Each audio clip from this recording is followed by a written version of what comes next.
Alrighty, hello. Let me just get this music wrapped up.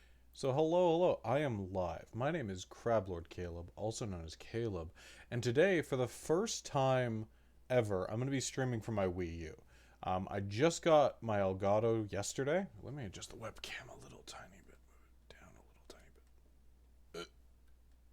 There we go. I just got my Elgato capture card yesterday. Which is very exciting. A friend of mine is moving, and he's decided to downsize, so he was very, very kind and helpful and offered me the Elgato. I got it working yesterday, made sure everything was working. Hey, how's it going? Made sure everything was going. And so now, there'll be the first time showing the Elgato live. So let's see.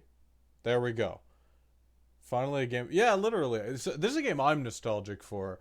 Like, I've kind of held back from playing it just because, like, setting up the Wii U is always such, like, a hassle when I don't normally have it hooked up. But now that I can stream from it, I'll probably have it and the Switch and maybe a 360 hooked up more regularly. So I'm pretty pumped. Things I want everybody to look out for. If the volume levels are wonky, let me know. It's hard for me to tell how they sound, how it all sounds from my end. Once we get to it, I think it should be fine because I did tinker with it yesterday, but just in case, feel free to yell at me in chat. The other thing I'll mention is that it's a little bit difficult to watch YouTube videos in the middle of a stream while streaming from an Elgato, and normally I am happy to watch videos that people will post in the middle of the stream as long as it's like good timing, or I might wait for a few moments until I play that. Any videos anybody wants me to watch, we'll have to save for the end of the stream. If somebody really, really wants to show me something. But yeah, okay, without further ado, let's get in. So, gotta do safety first. Always go safe. This is a Wii, you know? Otherwise, you never know. We might, like, get a raging gamer moment and throw the remote, and then, that's a disaster that Nintendo has specifically engineered these straps to avoid. Okay, there we go. I'm actually really, really pumped. I played like the first level of this yesterday, but I was kind of sleepy, so I didn't. It took me longer than I'd like to admit to beat it. I'm also I'm a little rusty. I haven't played this game in a long time. But I had a lot of fun playing it, and I was like, okay, I gotta hold myself back from like playing further. Whacking someone with the... Well, literally, apparently, when the Wii released, from my understanding, is it didn't come with a strap on the Wiimote. Like, my understanding is that literally, like, people were, like, throwing this thing at the TV while playing Wii Sports, which is, like, nuts to me. Okay, so that's, like, my tester file back there. Yes, please. We'll just pick Mario.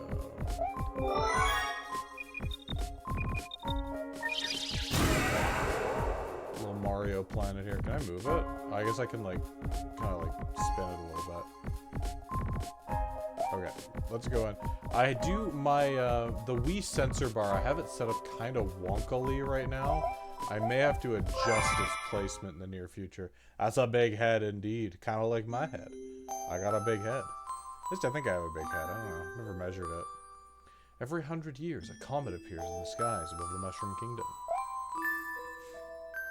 The comet was so large one year, it filled the skies and set countless shooting stars raining down. The Toads brought the shooting stars to the castle, where they became a great power star. It could have been a very happy time for the citizens of the Mushroom Kingdom.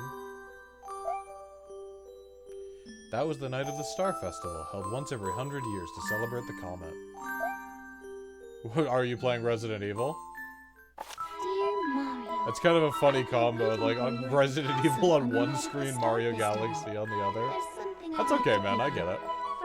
I've been like super busy lately, so it's like I haven't been able to attend as many people's streams as I would normally like to. Oh no, I appreciate it. I do. I genuinely do. With the Elgato now set up, I'm thinking now, like obviously. Oh my god, I have been.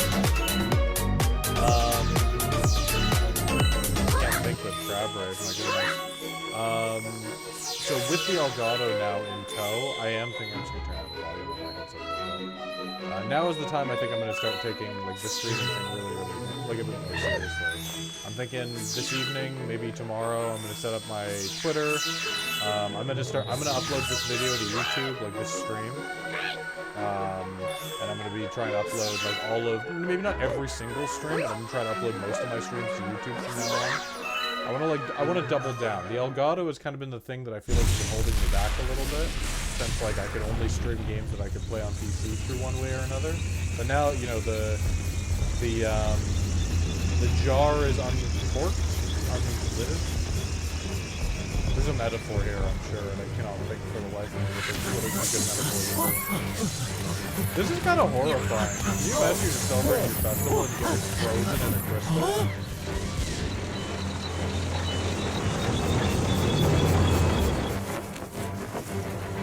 It's also just kind of cool. Like, this is like one of the games, like, Bowser kind of, like, alternates in various games between, like, feeling threatening and not feeling threatening. And, like, Mario Galaxy and Mario Galaxy 2 are games that, like, genuinely feels like Bowser is, like, doing some real evil shit.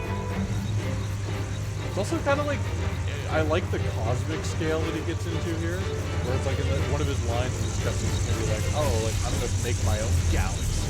Like, that's just kind of nuts. Like, what villain in any video game has ever had that ambition? Except for, like, the occasional JRPG villain who's like, I'm gonna make it. Yeah, to the creation of my new galaxy.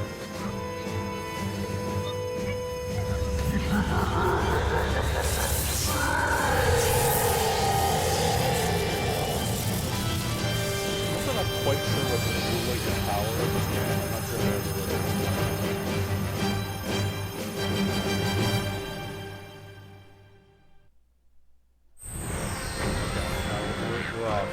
I forgot when I was like playtesting this yesterday that you can't do the spin in this level, so I like felt bad. I can't free the toads. You just have to abandon them. You feel kind of powerless. Rude. You can stop shooting at me whenever.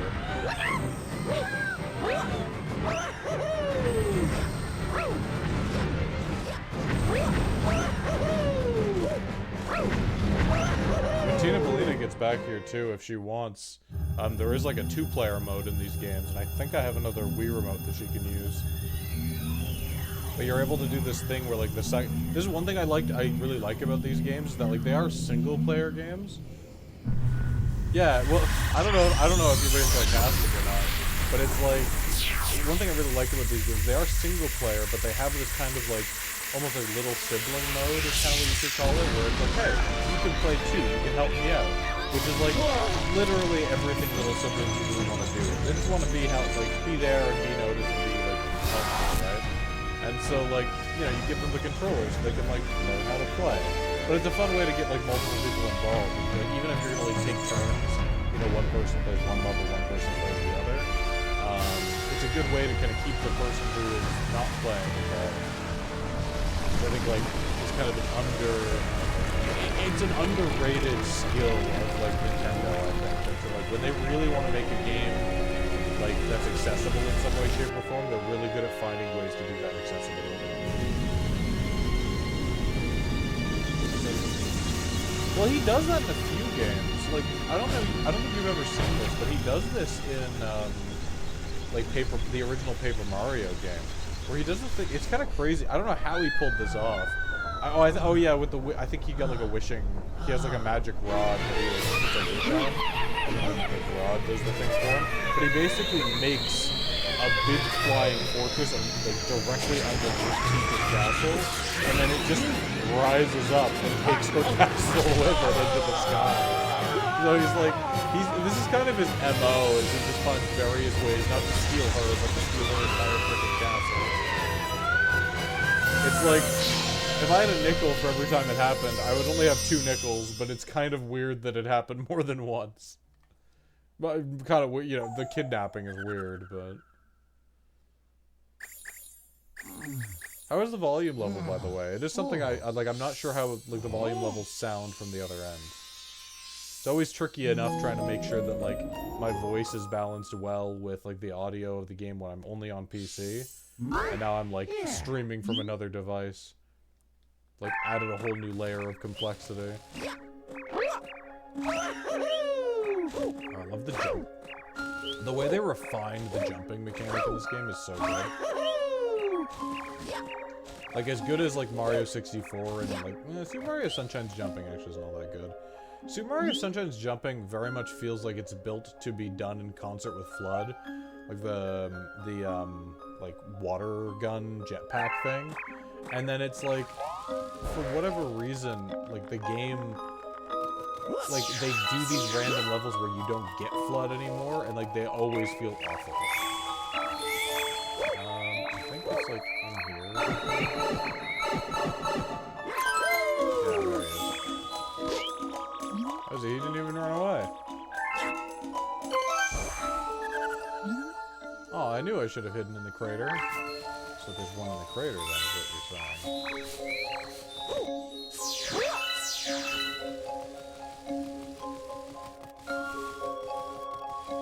Where is the crater? The only weakness of this game I found is, like, sometimes you can get a little bit lost on some of the planets just because of their spherical nature. Like, there's no, like, start or end to them. You just keep going. So if you're, like, off in the wrong direction, you'll just keep going in the wrong direction for a while. But otherwise, there's just a certain magic to the whole, like, literally traversing, like, a planet with its own gravity well. It's, like, I don't know, it's really magical. Come here, please. Come here, bunny. Thank you. You caught me. I should have hidden in the grass. Okay, well, where's the grass? You talking about this grass? There he is, too. Can I hit him? Like... Oh, you can, too! I didn't know there was a thing! Oh wow, that would have... I literally spent, like, way longer than I should have doing this section, like, yesterday. And I would have been so much easier if I knew I could just shoot them.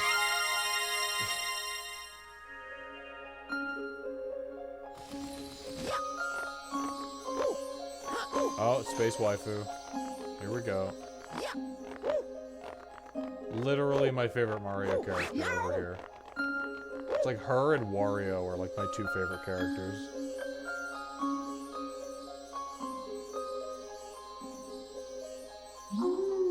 I've been watching you from here. This place is called the Gateway to the Starry Sky. Oh, should I do a feminine voice? My name is Rosalina, and I watch over and protect the cosmos. This is not a feminine voice. To save your special one, you'll need the power to travel through space. Oh, she's freaking huge. Is she huge or is Mario small? I guess he's like, well, we've seen normal-sized humans. But like, I think she's big, like taller than Peach. Luma can give you this power. I will entrust you with his care.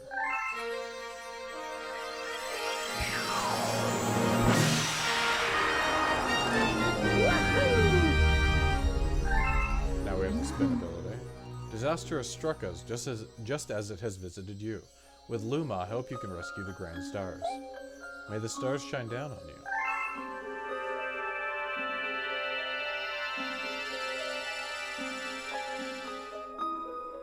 Okay, thank you.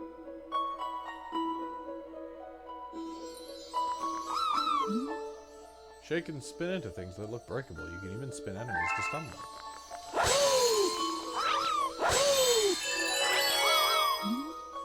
This is a launch star, right? I know what it is, thank you. Okay, we don't have to keep doing... Okay, now we're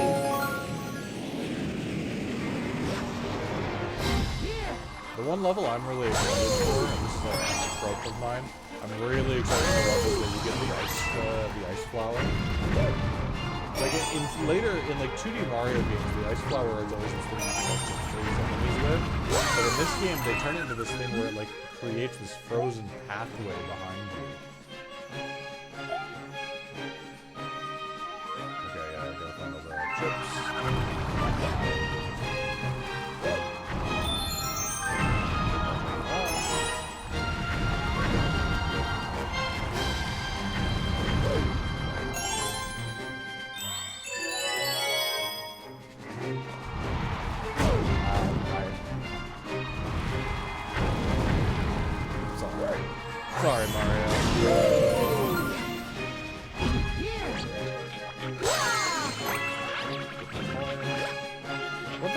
kind of a bold choice in this game is that, like, unlike the previous 3D Mario games, they only gave Mario, like, 3 health. So it adds, like, an additional level of, like, combat complexity where you gotta be a little bit more careful. You can't just, like, take a bunch of damage.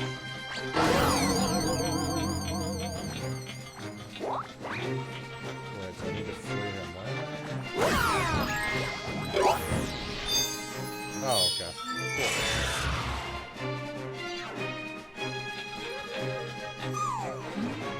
Thanks, would you mind rescuing my buddy in that base up there too? I'll transform into a swing star.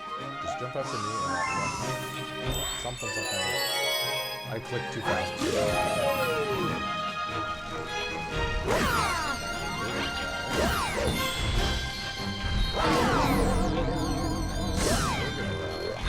Kick you in the head real hard.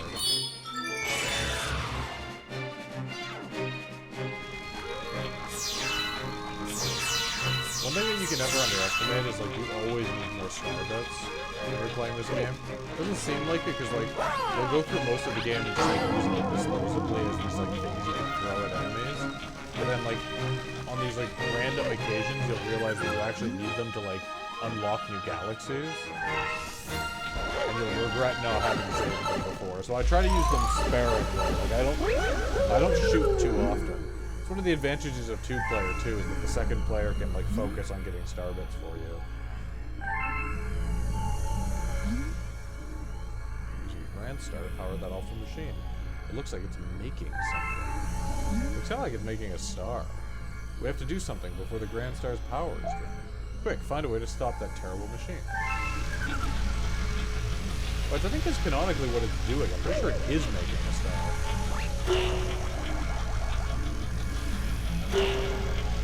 Because, like, at the center of Rosalina's observatory, there is, like, I'm pretty sure that, like, the thing at the center is... Oh my goodness. Nope. Okay, there we go. Oh, I hear you, no worries. I've got a pretty good idea. Oh, I want to get those star bits.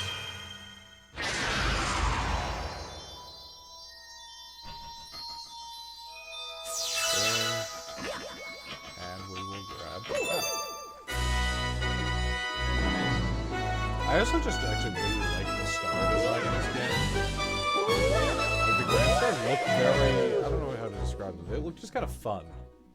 They look kind of like a Christmas ornament almost. But yeah, I'm pretty sure the thing at the center there is like a small star. Or at least that's what it's obviously designed to be.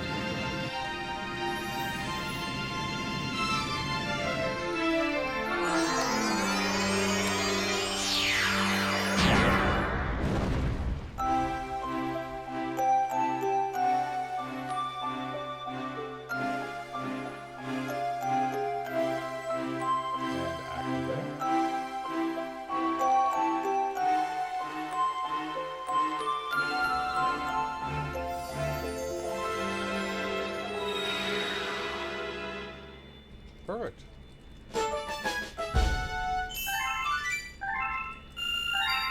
Okay. Yep. So we unlock our first galaxy. Now we're going to talk to the Star Queen, or Star Princess. The beacon is lit again. It shines weakly, maybe only as bright as a Class 6 star. Yeah, it's literally a star. But at least the poor Lumas will survive now. Oh, thank you for saving the Grand Star. These star people are my family. They mean so much to me. Welcome to the Comet Observatory. It's my home, and also home to the Lumas. You see, we travel the starry skies. We pass by this area once every 100 years, but we suddenly stopped in front of this planet. A strange force had latched onto our ship, pulling away our star bits and our power source, the power stars. Our ship had lost power, so it entered a deep hibernation state in which it could not move.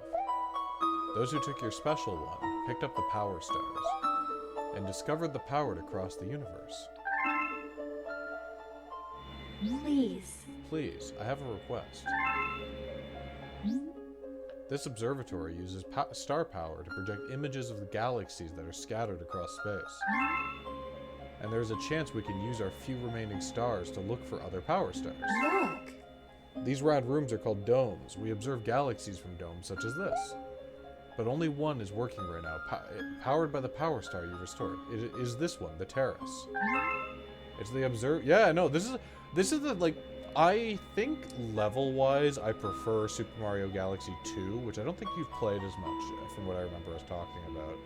But, like, the overworld area of, like, Mario Galaxy is iconic. Like, I think this is, in my opinion, the best overworld area a 3D Mario game has ever had.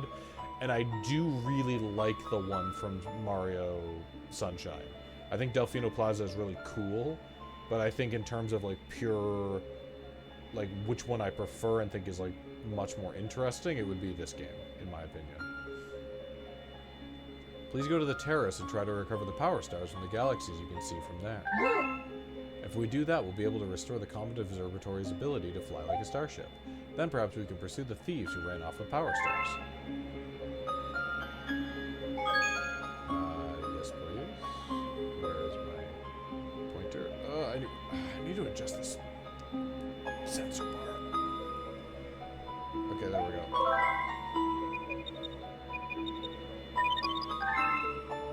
It's like, I've got like the sensor bar and my webcam on top of my screen, so it's like, it's a hard balance right now. I'm not sure if I'm necessarily striking the best one.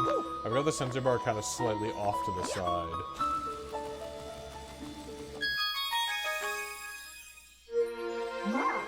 Welcome. This dome acts like an eye. Okay, yeah, I know how this works.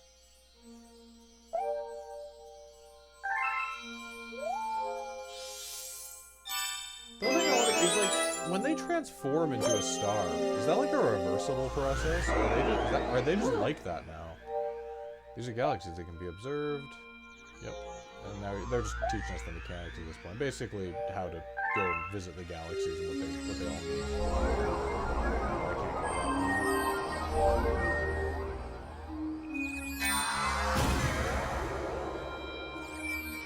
Good egg galaxy. It's weird because, like, by the name of it, you'd think that, like Yoshi would appear in this galaxy, but no, not until the next game. Yoshi really is one of the things I think that sets Mario Galaxy 2 like apart for me. Is that like it is probably the most fun Yoshi has ever been to control. Because you literally control where he like sticks his tongue out with the pointer. It's so good. Okay, this level's pretty iconic. To the point where I'm pretty sure this is the level that appears. Oh no, it might not be this one. This level might appear in Smash Bros. Okay.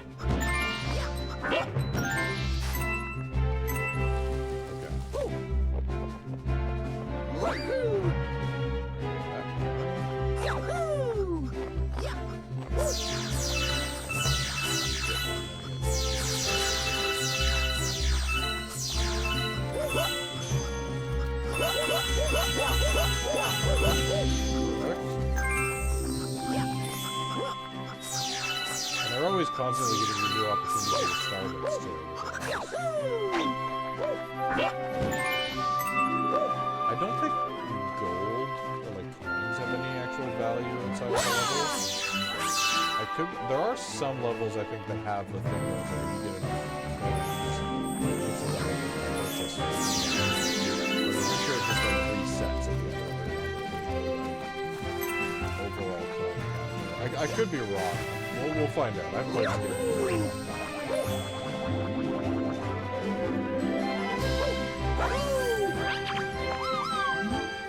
My friends are ahead. Hurry. So he just died.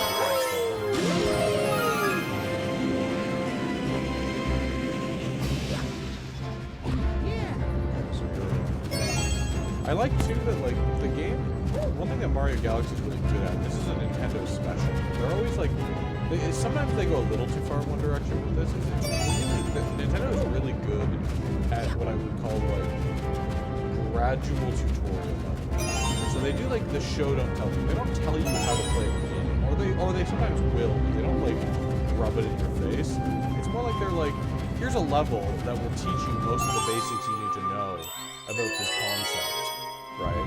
And then they'll gradually ramp up the difficulty of it over the course of a couple levels or a couple sections of the game, to the point where over time you will learn everything you need to know about the mechanics if you're paying attention, but they don't need to.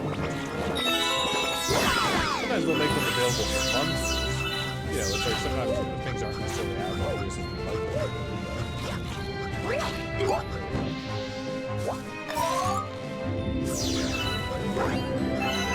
This is fun. I also like. I feel like in more recent years it's become more popular to kind of rag on. Oh shit! Shoot. I feel like in more recent years it's become a little bit more popular to rag on the motion controls, but I actually do really like the spin in this game. I think it's like a genuinely fun feature they added in this game. I think it's a long experience.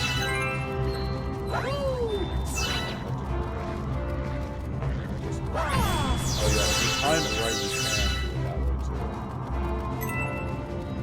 Let's try not to be done this time. Bad move.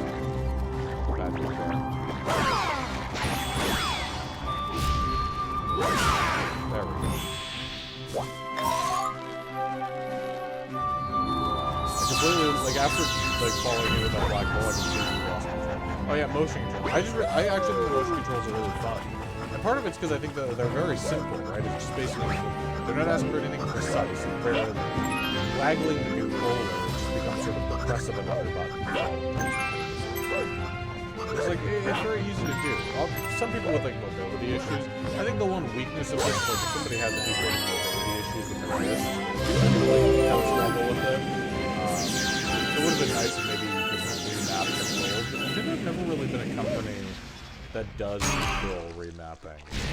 It's very much typically a PC and occasionally Xbox and PS3 thing. Nintendo's kind of like, you'll play the controls how we want.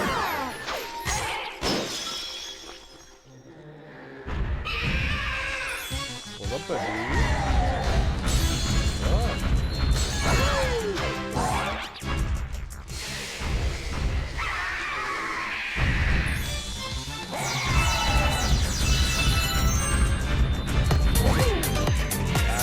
That didn't go well.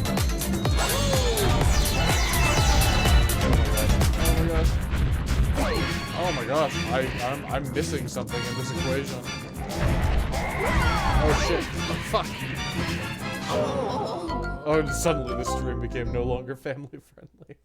Sorry. What am I missing here?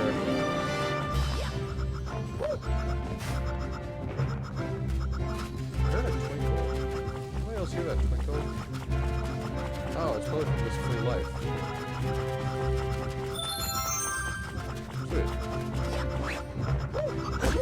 Ow.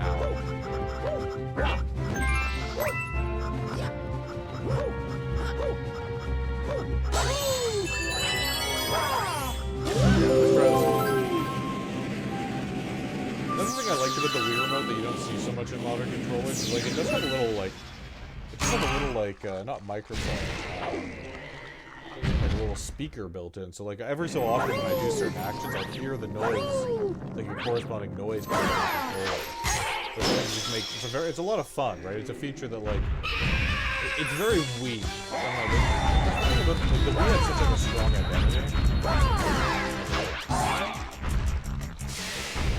It's like little things that, like, consoles, even the Wii U just through. Like no console really ever bothers to do this kind of thing. We learned our lessons the first time. I'm sorry, big dude.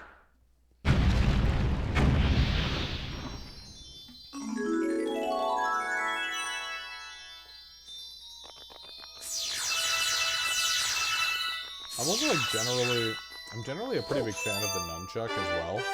Because it's like, you know, controllers always force you to kind of punch together, right? At least for me, I'm a guy with, I've got big shoulders, like, long arms, this kind of thing. So when I'm holding, like, an Xbox controller, to some degree, I'm always, like, a little bit kind of scrunched together. I'm holding the controller, like, you know, like this, right? But the nice thing about the Wii controller is I can literally just, like, spread out my arms, right? So here's, like, you know, I've got, like, them just like totally. Oh, my cord's kind of tangled a little bit, but I'm like, you know, I can hold my controller like totally apart, and it feels very comfortable. It's a genuinely really strong advantage of this kind of split controller style. I'm sure you can buy like independently made split controllers like for other consoles as well, but the Wii is the one that does it naturally, which I kind of appreciate. Those are star bits. Okay, thank you. I already kind of know what star bits are, but like,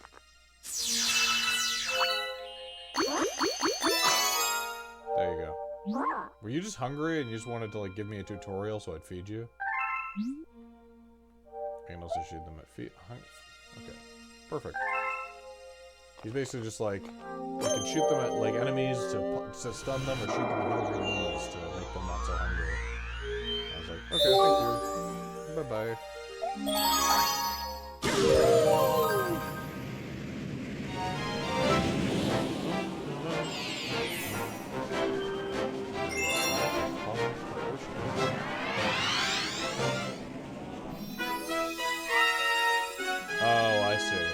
I think I know which level this is. Yeah, they literally...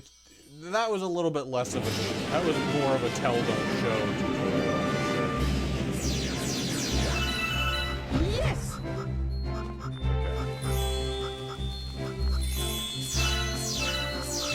This time I have to go this way. I saw a star. Oh, get this. You can shoot those star bits with... I know how to do it. People have told me. I know how to do programs, but what kind of program can save them up? Ow! Now you're dead. How do you feel?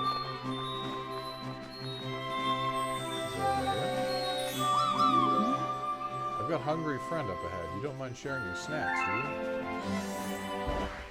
Oh, so he's gonna make this. Oh, so here they're gonna teach me to use pull stars, which is like another kind of motion.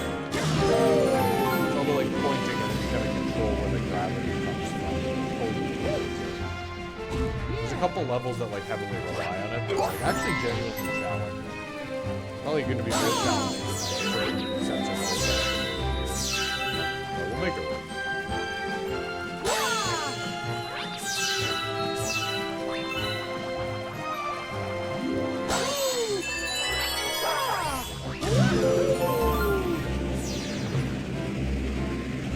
Be a place where if I do this, it's gonna take me somewhere else. This might be a bonus star, I'm not quite sure. I know. Oh, okay, so maybe this wasn't a bonus star. There's like there are some levels where if you go in like a different direction, it'll like lead you to a bonus. So I guess let's try feeding the Luna. I think that's the normal star path you're supposed to do. Hey, you got any tasty star bits? Well, if you feed me a bunch of star bits, I'll burst with snacky happiness, which is same. And then transform. I will also transform, but not into anything helpful. I'm famished. I need 100 star bits to curb the hunger. Oh, I do not have 100. Oh, I see. So what they're doing here is they're probably giving me a path to go back so I can go collect more stars.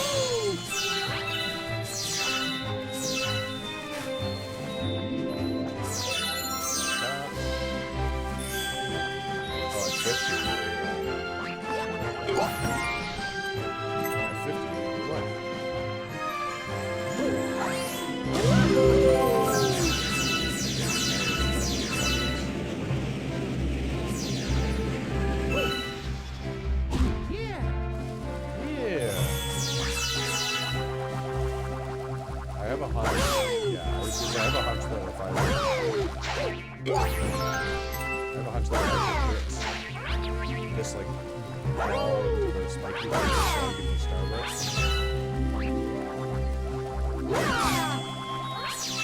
That seems to be its purpose. Okay, come here. Oh yeah, so if you kill them with a spin, then they'll also drop Starburst. I had a hunch, but I wasn't really sure if I was remembering that correctly because I felt like it made sense.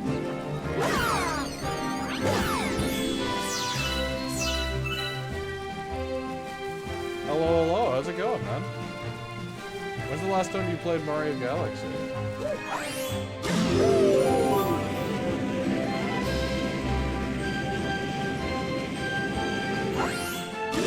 Oh, I should have let myself fall on this. I need 5 more. Where else get the bean here? Hanging out.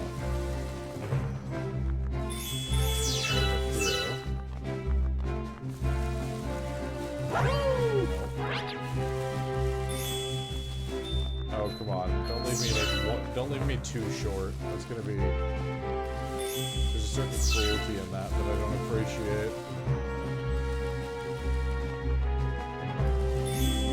Okay, there we go. Cool. Now we can actually progress. I wish this is how people would feed snacks to me. Is my mic quiet? I can turn that up. Let's see. I just have to... It might be like a little bit quiet compared to the game. Is it better now that I've turned down the game a little tiny bit? So let me know if the... Let me know if the game... So this is one thing I was asking earlier. This is my first time using an Elgato to stream from console. So, like, I'm... Easier to hear me? Okay, perfect. So yeah, if there's ever any sound issues with the Elgato, please let me know, because, like, this is Elgato day 1, basically. I'm still, like, playtesting this a bit. I did playtest it yesterday, but I didn't playtest it with an audience. I just, like, made sure it worked. A new planet was born. So, like... Again, I'll say this again. When the Lunas transform, can they transform back, or did they just die? Well, I guess not die. They change forms in like a cosmic sense. Oh, it's a capture card. So a capture card is a device that you can use to capture, quote-unquote, video content from a console or from another device, and then stream it to your computer. Some people who do gaming content that isn't like a stream will use an Elgato or something like it. Like, there are other companies that make these products as well. Elgato is one company. They're very well known for being like sort of the most reliable capture cards. How true that is, I do not endorse them necessarily, but like they seem to make good products. But you can also use it to record footage of a game. If I'm gonna like, if I'm gonna put out a big video essay on like why the themes of Mario Galaxy are anti-capitalist anarchism or something, which I don't think is the case, I'm just bullshitting. Then like, I'm gonna probably use an Elgato or something like it to record footage. Cat. Wait, what's cat in Spanish? I don't speak Spanish, I only speak English and French. And French, not that well these days. So I'm not familiar. As a Canadian, we don't take any Spanish in school. We only take French and English. Gato is cat. Oh. In French, cat is le chat, and dog is le chien. Oh, I just went in a big circle, didn't I? Oh, that's awkward.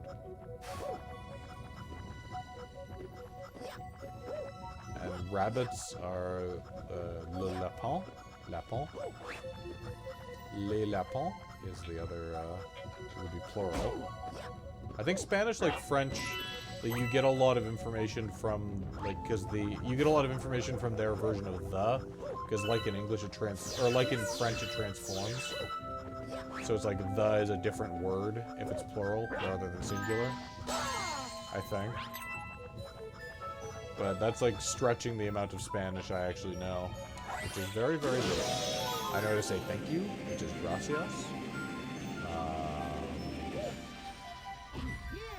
And I was gonna say if I knew how to say anything else, but I don't think I do, actually. Okay. Come on, come on.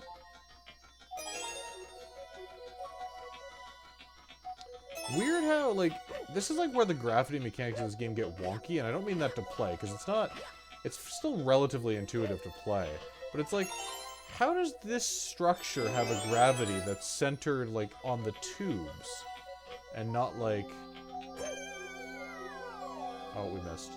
Oh, we do not want to miss that hard. Oh, there we go. Okay. Yeah, it's like the gravity doesn't really make a lot of sense.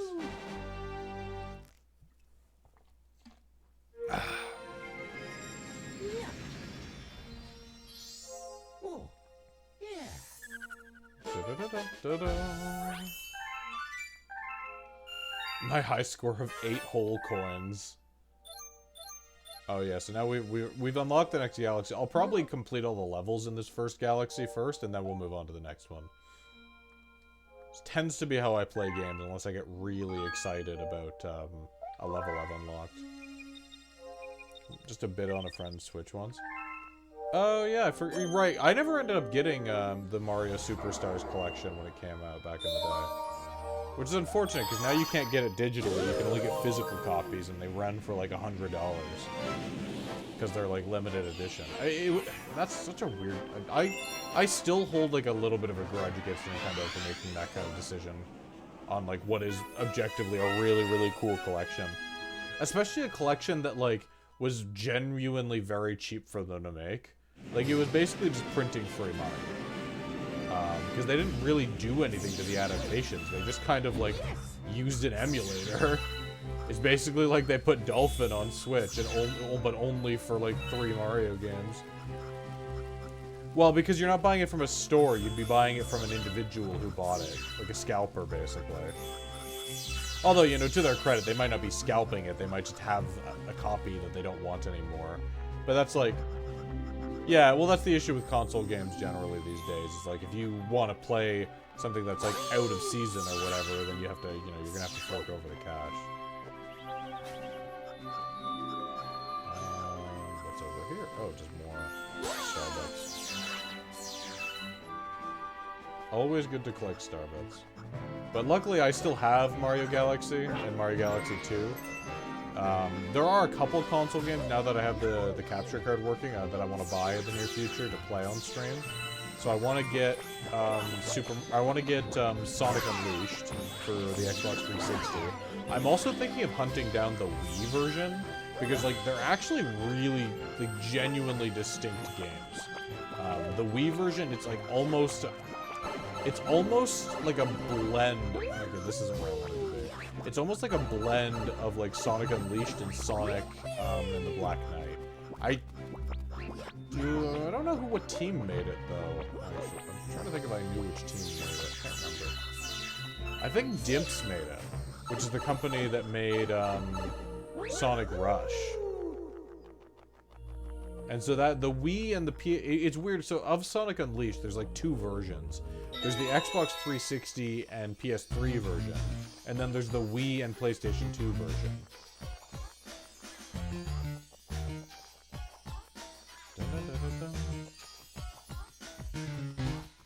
But that's the nice thing about the Elgato is like I can basically play any, I can stream any console now that as long as it has an HDMI cable.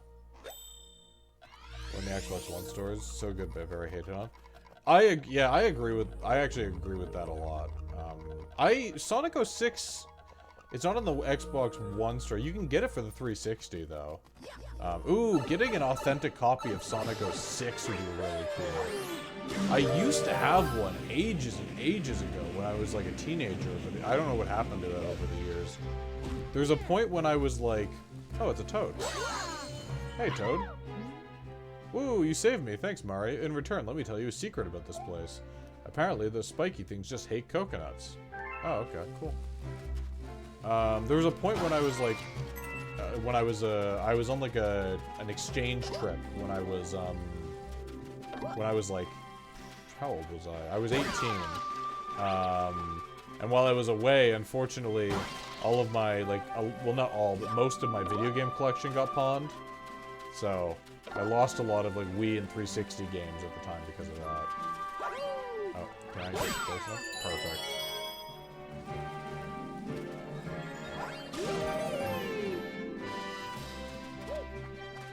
be cool to use. To be fair, though, I do think Sonic 06 is one of those games where it's like I would only use the, I would only play the console version for, like, authenticity's sake, because I do think that Project 06 is just an objectively better game. Yeah, no, take your time. But yeah, I've got a whole list of console games I need to get now for streaming. Ooh, we want to go. We want to explore this planet. What's going on here? Okay, interesting.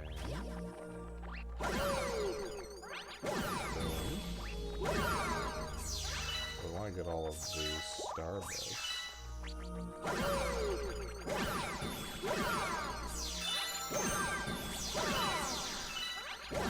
That guy. Who's left? Two of them. Oh, that guy just dissolved. He just stopped existing. Interesting.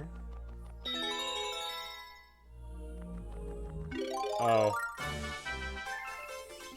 Well, this is kind of useless now. Oh, I guess I can take it with me. Oh, yeah. We can use it to destroy these, though. Ooh. That's cool. So this is like an early way to experience this power-up, basically.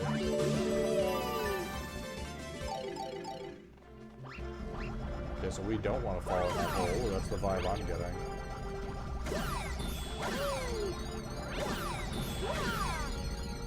And... oh, I'm getting a message in Discord. Is that important? It's not important. I'm always like, is somebody DMing me? And then it's just like a group chat in there or something. I'm like, oh yeah, I'm not that popular. Oh, no. Go away.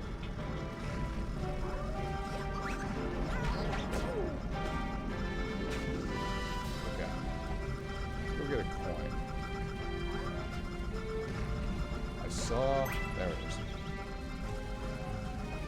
I was like, I saw a coin. I swear.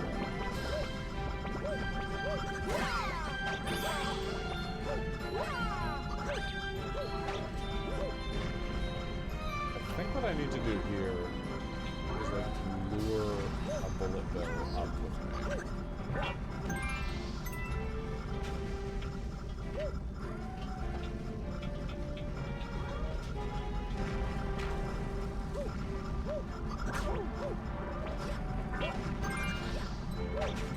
Oh, no. Went badly. Oh wait, no, I could just break it myself. Why am I overcomplicating this?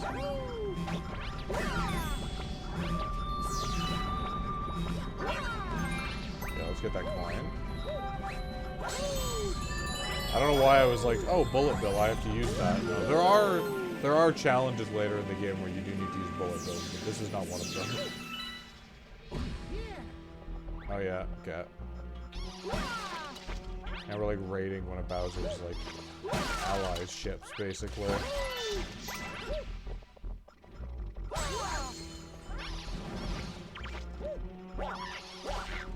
How are things with you, Toad?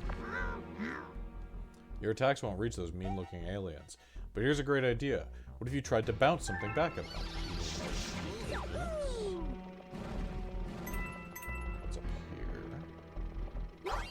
Okay, I can't do anything there. I'm just kind of looking for secrets here, to be honest. I think it's just going to be coins. Okay, yeah. Welcome back. How was your trip?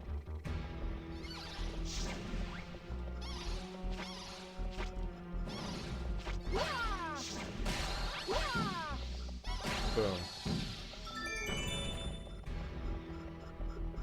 Okay.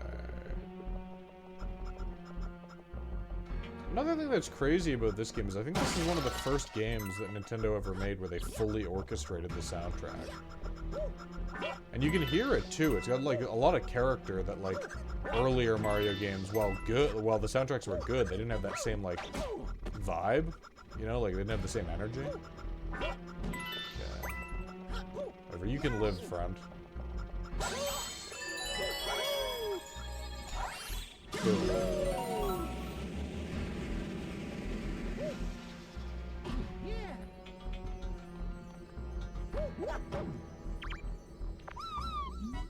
Be careful, there's a big danger up ahead. If things get really bad, shoot a starbit at one of these lights in the ground. Then a coin will pop out. Oh, okay. Yeah, that's what I thought those were.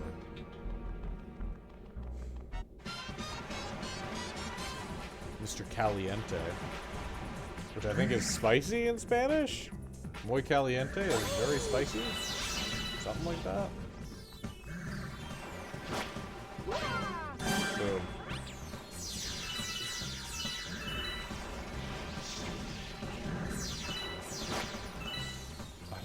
I thought you were the Spanish expert. What is this?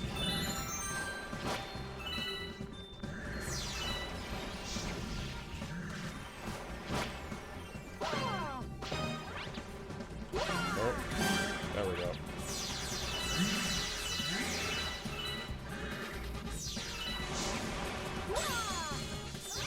Okay, we definitely don't want to get burned by these guys. Oh, we missed it. One. He's only a little bit good at volleyball. There we go. And then he drowned in the lava and was never seen again. It was kind of tragic, actually. Mario only intended to beat him back and punish him for his wrongdoing. Then Mario had to go to jail afterwards. Dun, dun, dun, dun. That tread back and forth was kind of...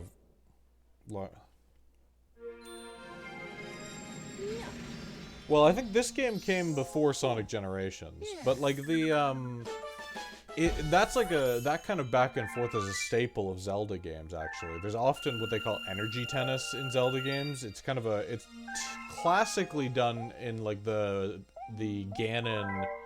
Ganondorf versus Link fights, but it's either like. Yeah, so how it usually goes is Ganondorf will, like, you know, he'll generate his big energy ball, right? And then he'll throw it at Link, and Link will use the Master Sword to hit it back.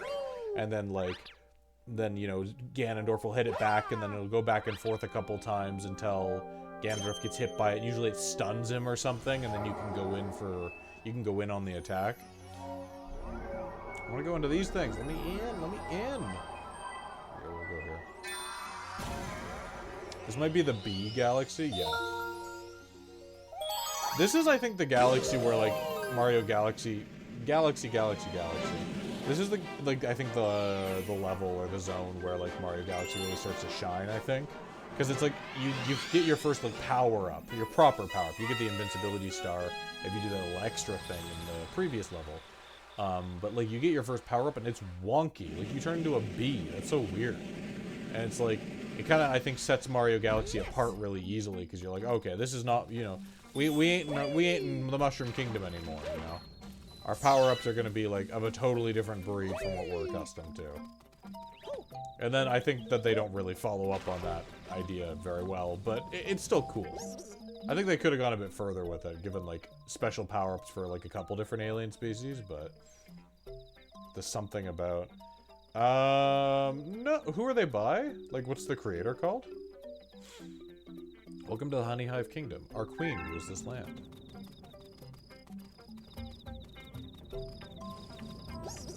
Terminal mode.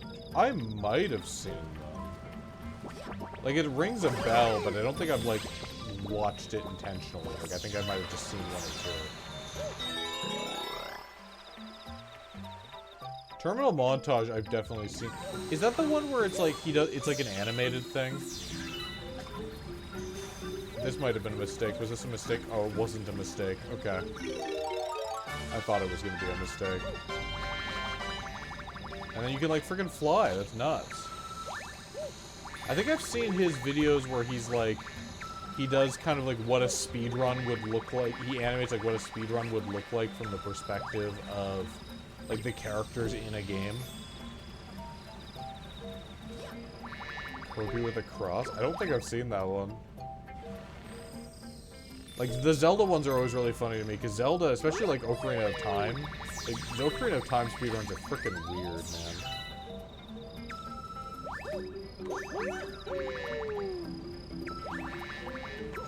Okay, let's try this again. Okay, I don't think we can get all the way to the top. There must be something else we're supposed to do here.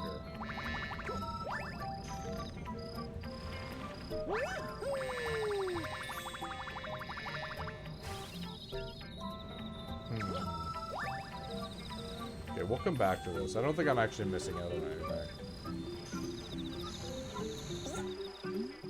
See that area behind the waterfall? That's our queen's castle.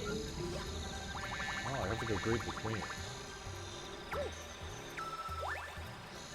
I don't know if I've seen the Kirby with a cross, man. Oh shit.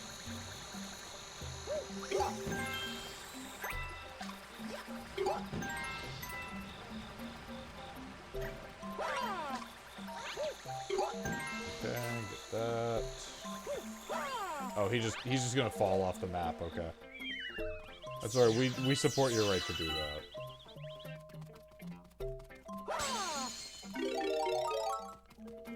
I think here, what? Am I gonna get to like stick to the honey wall soon? I think that's like coming up. Oh yeah, so the bee allows you to step on these flowers, which is nice. You can walk in the honey. Oh, never mind, you can't walk in the honey, it still slows you down.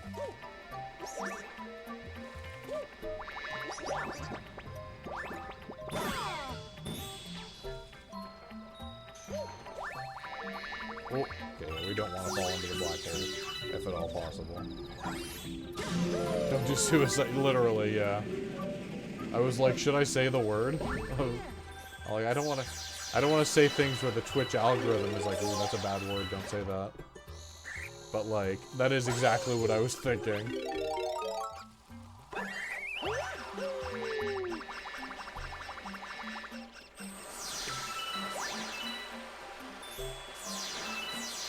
Okay, got all of those. And we got this one. Oh, not quite. Boom. Perfect.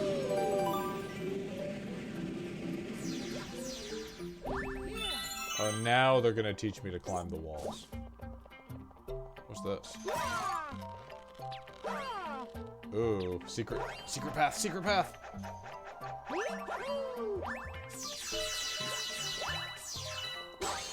Oh, I see, so it's like, this is where you would go if you didn't still have the bee ability or something? I was kind of worried that we would just end up getting launched into the black hole there, but I was like, the game wouldn't do that. Nintendo wouldn't do that to me. It wouldn't just send me into a black hole most of the time.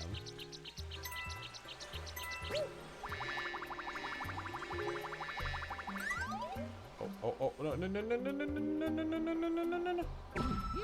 Well, that didn't go well.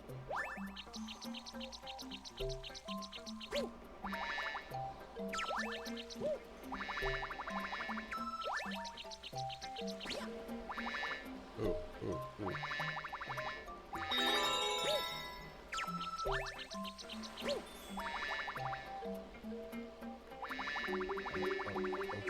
Oh, no. Come on. I don't think I'm very good at being a bee.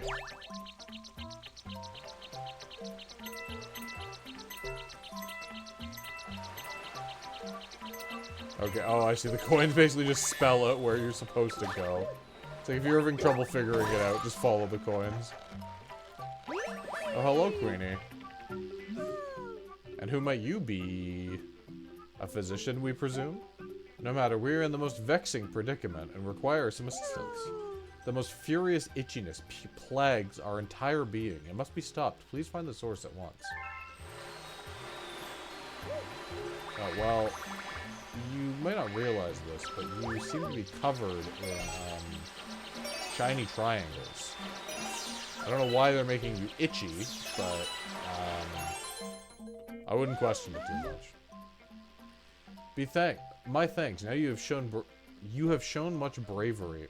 Okay, newbie. We trust that we may rely on you in the future. You can't rely on me to read. That's the one thing. I make no promises as to my abilities in that department.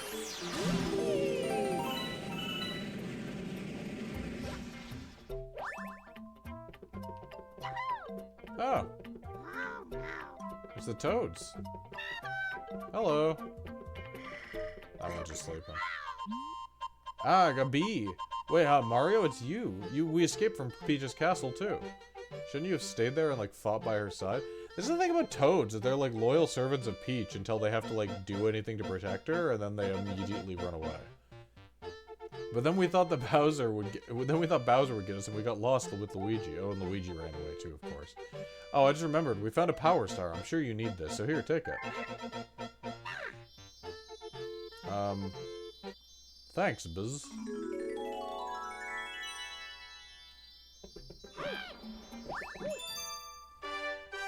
Okay.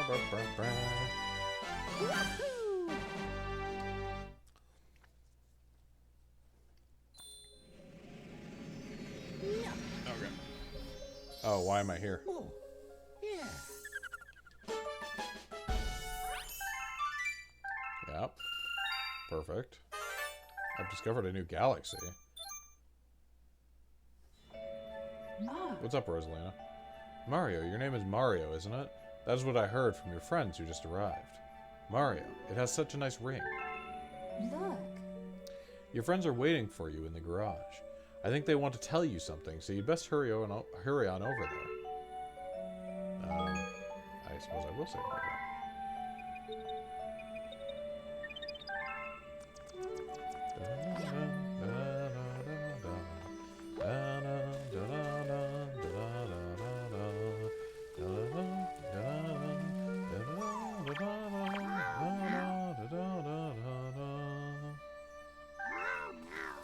My singing voice isn't very good today. My throat's been a little bit scratchy for some reason. What's up? I was told you had something to tell me. Mario, somehow we made it too. We'll help you get the Power Stars and save Princess Peach. You can count on us, Mario. We're all in this together. So, I guess this place is some kind of mobile space station controlled by that Rosalina lady. But who exactly is she anyways? She's not a witch, is she? Is she? No, that's ridiculous, right? I don't know, if she's a witch, then she can... I don't have a pun. I'm down for it, is what I'm saying. The Lumas are going to build us a ship. When it's done, let's go look for Princess Peach and the Power Stars. What's happening to him when I hit him? What is sticking out of him? You guys see that? What is that? Oh, it's his pickaxe. Oh, okay. I was like, what is that what is that?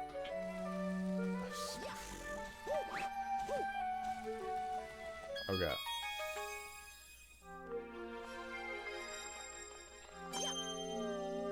Go up here.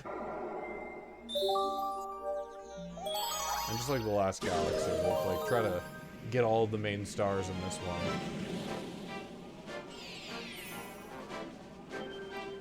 Trouble on the tower.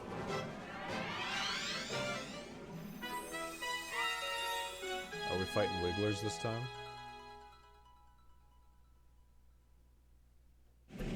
Kind of curious. It's like, are they industrializing each time I come back? They're like, oh, okay, maybe we should like build up our infrastructure a little bit more. Oh yeah, I can't go up here. Nope. Okay, I tried.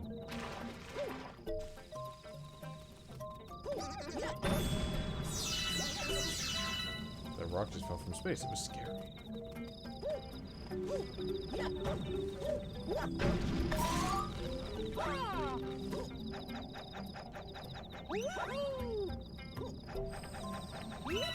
Sweet.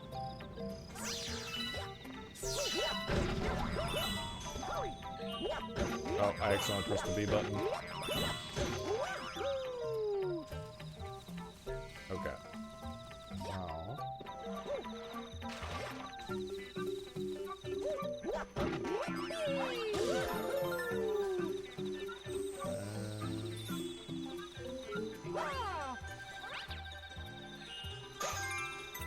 Oh, interesting. Okay, it's just a way to get coins.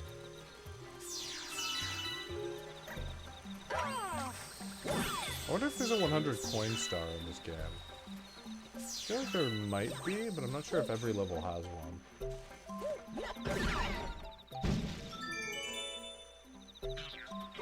Boom.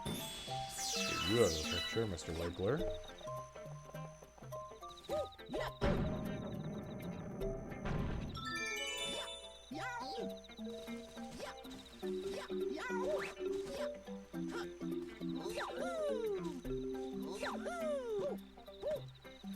Perfect.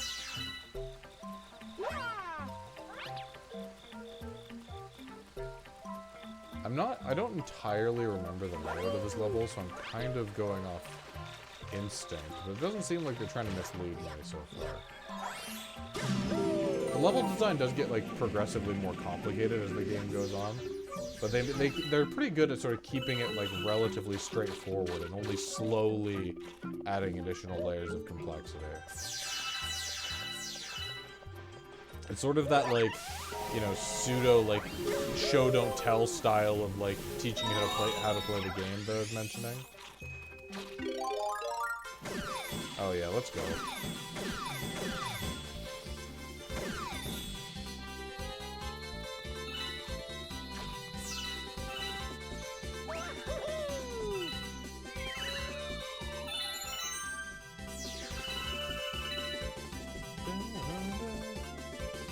I don't know if there was like a special reason I was supposed to use that for, but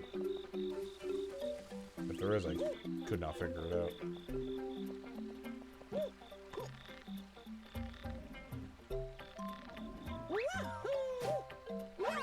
Boom.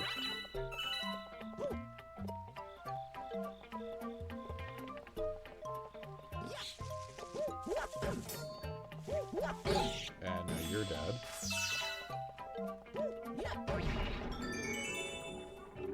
What does that switch down below do, though?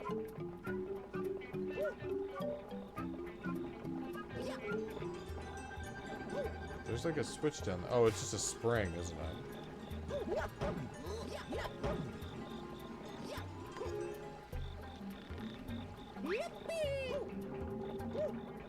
Okay, I missed.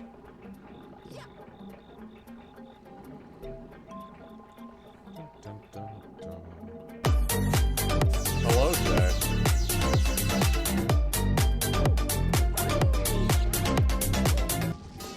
Glad to know you're still hanging out and paying attention. Oh, it's Angie. I'm sorry, I'm sorry. I know I killed your child, but, like, it was kind of fugly. And they do say baby murder is okay if the baby doesn't look good.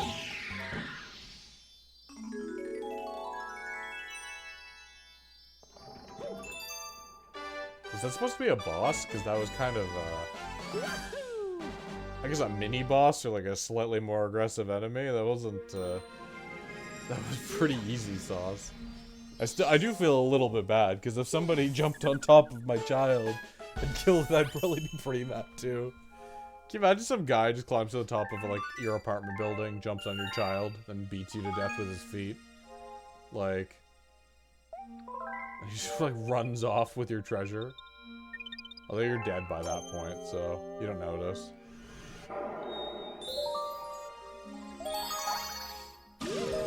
Okay, last level in the B Galaxy.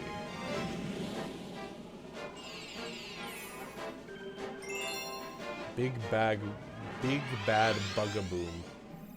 Oh, I remember this boss. I feel like this boss might actually be a little bit difficult. Like, if I'm remembering correctly. Oh, yeah, so we killed the child, and now they're mad, so they've invaded the galaxy. It's a classic sci-fi trope. You shouldn't, like, kill every alien you encounter, because you don't know what you're actually fighting. You think you're only fighting the one, and then the whole fleet comes. There, now you're dead. Get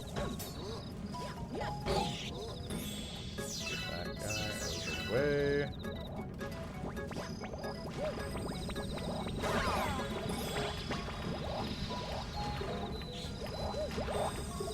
So we want to get caught in that. Yep, perfect. We also want that. So this is going to give us 3 more temporary hits, which is quite helpful. And note the temporary, so when we lose 1, we can get it healed. But if we lose all 3, then we lose the extra health gauge. Okay. I'll take those.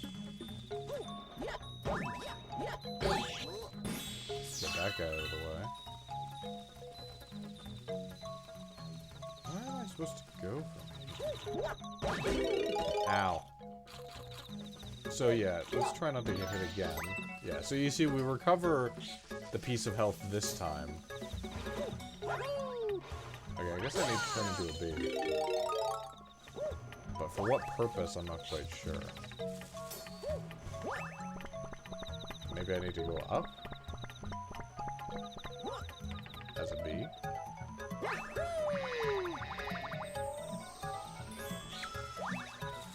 Oh, I see. I'm supposed to, like, fly up here or something. Is that the case? Doesn't seem to be. Or am I supposed to go over here, perhaps? Yeah, there's the queen. What's up, Queenie? The neighbors are causing trouble again. We would be most grateful for your assistance. Mario's now a mercenary. It's like, we're hiring you for the war. Except we're not paying you. You can, like, take whatever you keep. You can keep whatever you take. But... which is actually how, like, some mercenary contracts, like, part of some mercenary contracts back in the day. It'd be like, anything you can, like, raid from, like, whatever, like, villages or, like, encampments that you defeat, like, you get to keep, and that's part of your payment. That's how some armies were funded, too. Actually.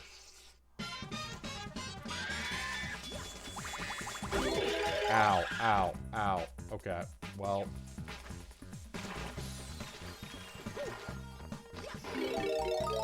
That went well.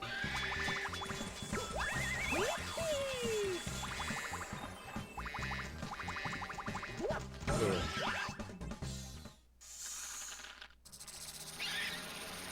Yeah, so now this is where it starts to get a little bit complicated. It is very similar. I think King Boom Boo is like an objectively like better designed boss, but oh shoot. Although I don't know, this one like is a little bit more controllable. Like it's a little bit more, you know, if you fail at this, it's more of a skill issue. Whereas King Boom Boo, it's like, you know, it's very limited. You kind of got to do with what they give you in terms of opportunities to actually hit the thing.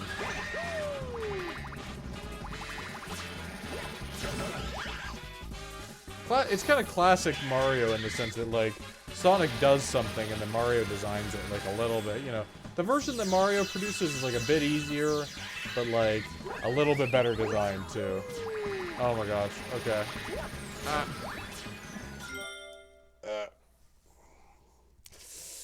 Oh.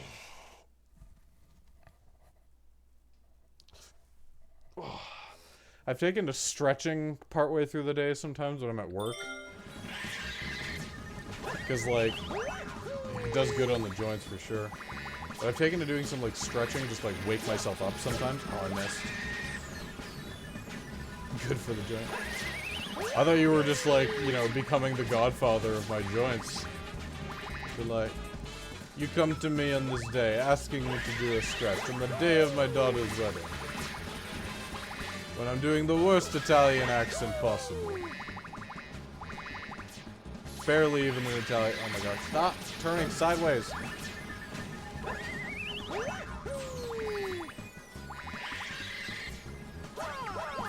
Oh my gosh, did you do... Oh no, he's right again. Okay. Well, this time...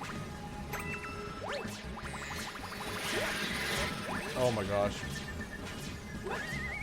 I think I remember where, like, I have a memory of frustration with this boss, and I couldn't quite place why, and I think I figured out why.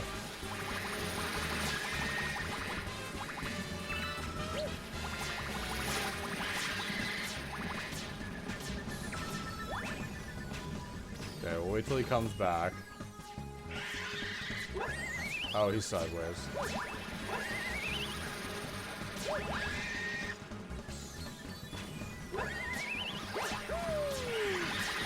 Oh my god.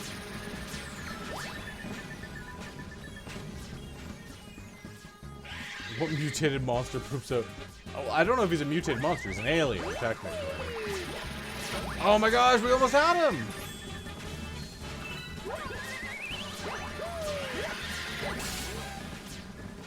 But evidently this mutated alien poops out bombs. He's gonna be sideways, there's no point in bothering.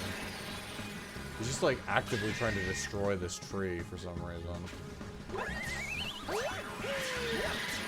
Oh my gosh.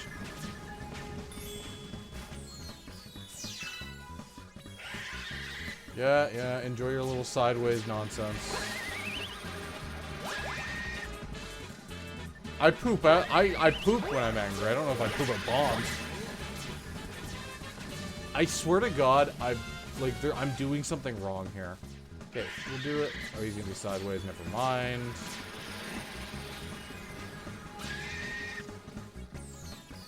Okay. It's like I'm like too floaty. It's like hard to predict. Okay, this is.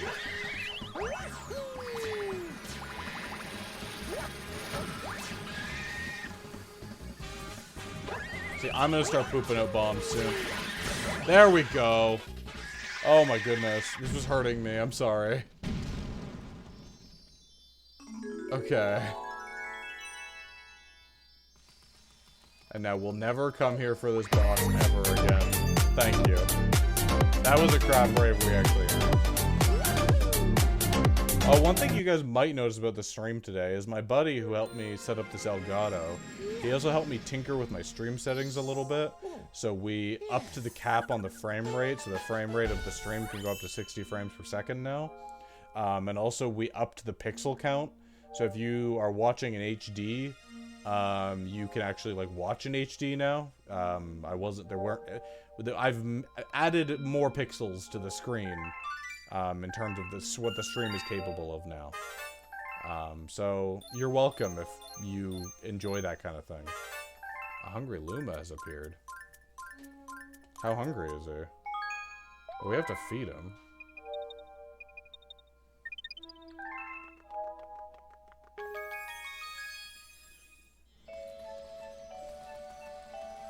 How much do you want? How hungry are you? Hey, you. Yeah, you. Got any tasty Starbits? If you feed me a bunch of Starbits, I'll burst with snacky happiness and then transform. I'm famished. I need 400 Starbits to curb the hunger pangs. Same, man. Oh my gosh. He definitely looks like he's filled with snacky happiness. Transform!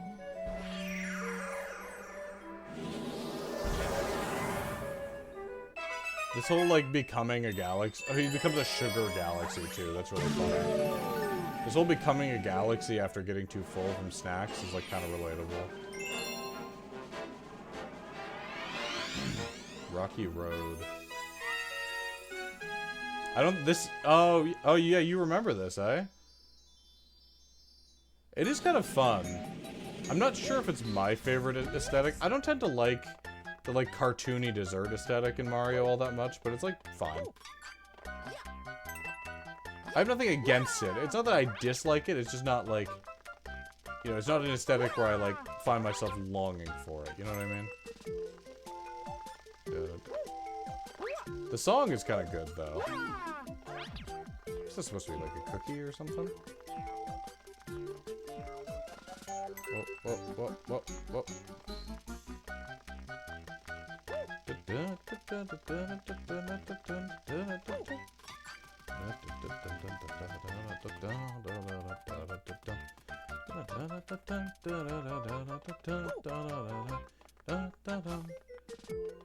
Oh yeah, I need to collect more these Starbits. I have to replenish the ones I just spent. Ooh, free life.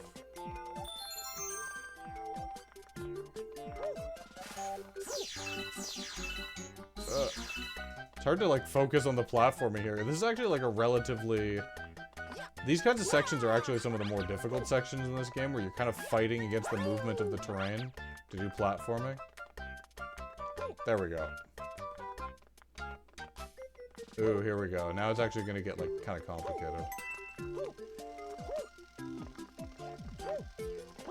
Oh. I felt I felt failure flash before my eyes there. There we go. Yeah. Sweet, sweet Galaxy is my sweet, sweet defeated enemy. We're going back. Oh, the toads came with me. That's kind of cute. There we go. Start to regain our star bits. I love mint. I also love mint chocolate. Mint chocolate is really good. Peanut butter and chocolate.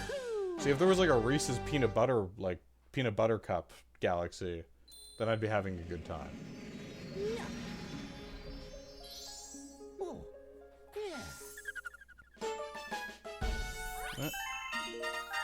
Oh, that's it for that Galaxy?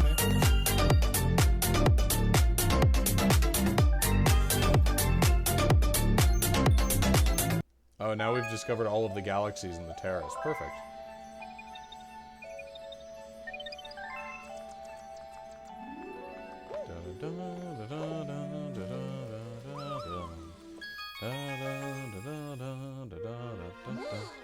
We have discovered an enemy base in the region.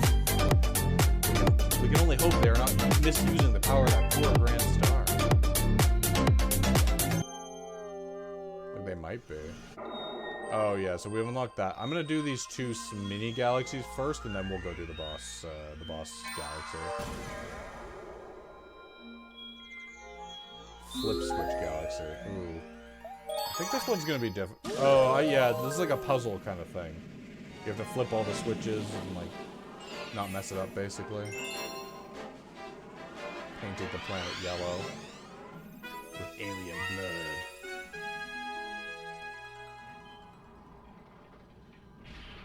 Okay.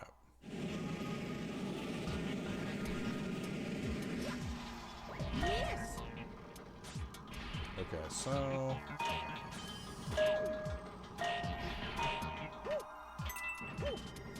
nope. Oh. Okay, that got a little bit iffy there for a moment.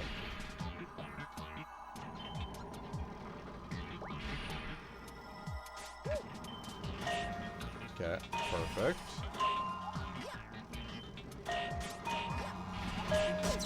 Ow.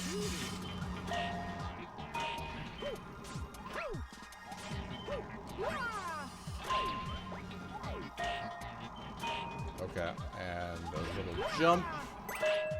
There we go. This galaxy was just basically a mini platforming challenge.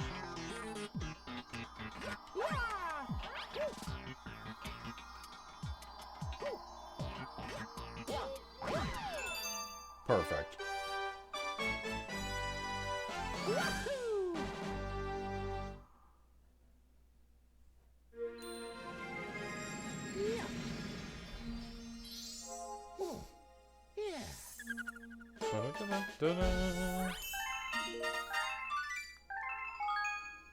I would indeed like to save my game. Oh, never mind. I didn't want to save my game. Apparently I don't. Oh yeah, so that little crown there usually means you've, like, completed a galaxy. So these galaxies are not completed. Probably because, like, usually, like, partway through gameplay, like, challenges can pop up for galaxies you've already, like, finished. So there'll be, like, extra levels we unlock in these. Ooh, I remember this galaxy. This one's hard. This is a motion control focused level, which is not my favorite in these games when they overuse the motion controls, but we can make it work. We'll see how it goes. So this is all going to be all about, like, balancing the Wiimote, basically. If I remember correctly. Oh, Pengu! Any stars? Oh, star bits. Are you a surfer too? Sure. Oh, but this is your first time race surfing, right? Well, then let me show you the... I don't want to learn the rope. Just let me suffer. Just let me suffer.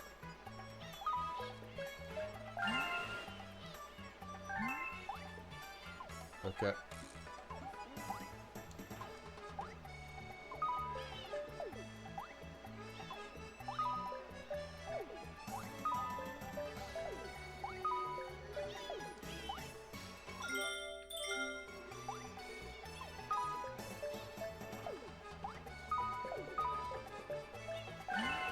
Oh, I had to do it for an extended amount of time.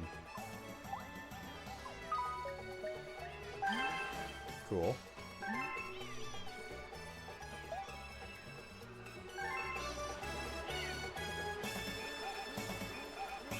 Okay, I don't think it's gonna be too bad. Let's see how many coins we can get.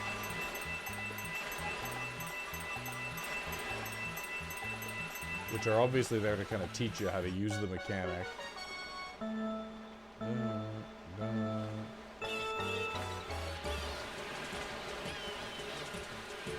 Good luck indeed.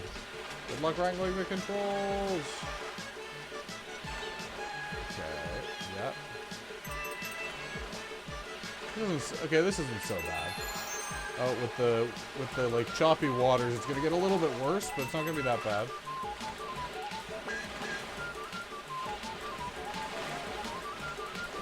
Okay, yeah. I have to actually like lift my arm a little bit and put my whole like body, put like my shoulder into the movement too. Okay.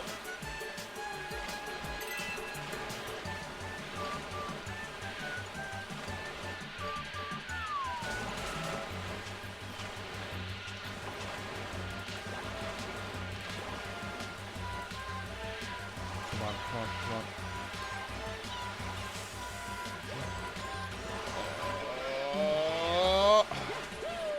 There we go.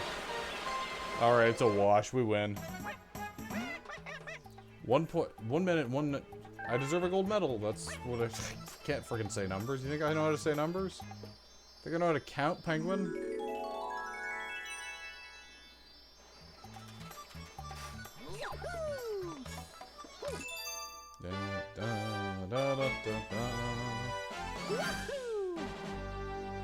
Sweet.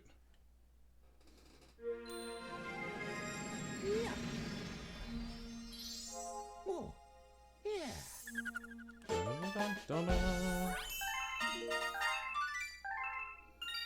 Alright, now we're going into the... Now I actually do want to save. Yes, please. Thank you very much.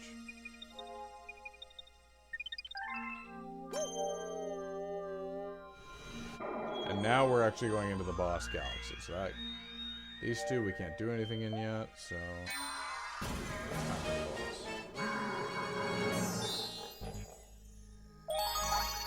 Bowser Jr.'s robot reactor. Okay.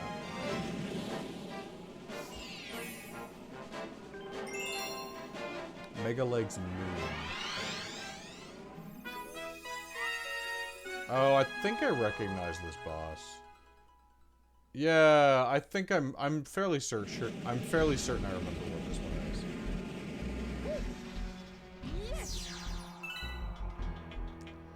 Okay, so this is the one where I think we need to start rerouting bullet bills. That's what I was thinking I was doing. Oh, we just knocked that guy into a black hole. Have a good night, man. Thanks for hanging out.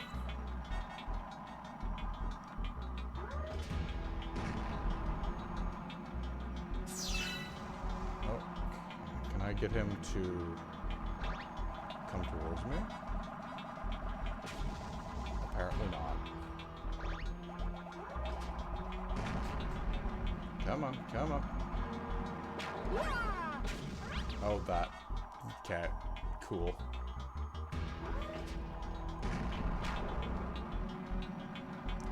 First, I will take this extra life.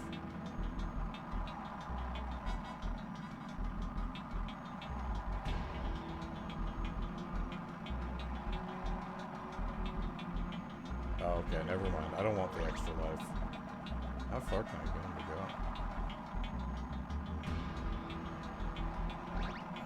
This isn't the objective.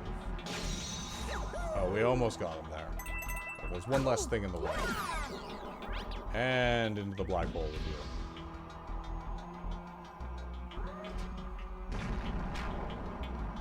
I think I read a sci-fi book once as a kid where, like, some villain had their base on, like, the edge of a black hole or something. Oh my goodness. Okay, yeah. We gotta take the long way. Because his circle is, like, too... It's like, he can't quite do, like, those 90-degree turns we need him to be able to.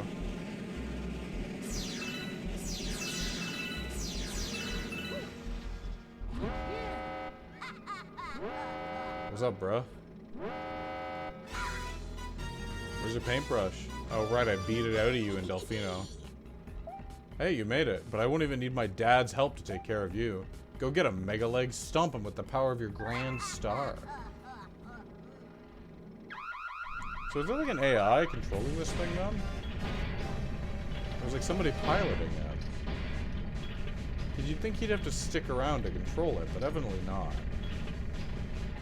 It's kind of shaped like those like aliens from the first level, so maybe there's like one of them inside.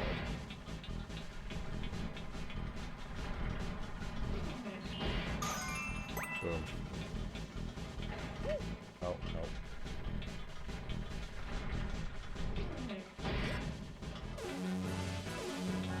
Wow, wow.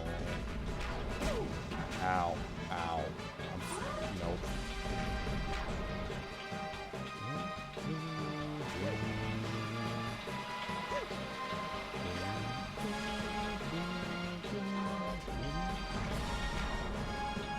Yep.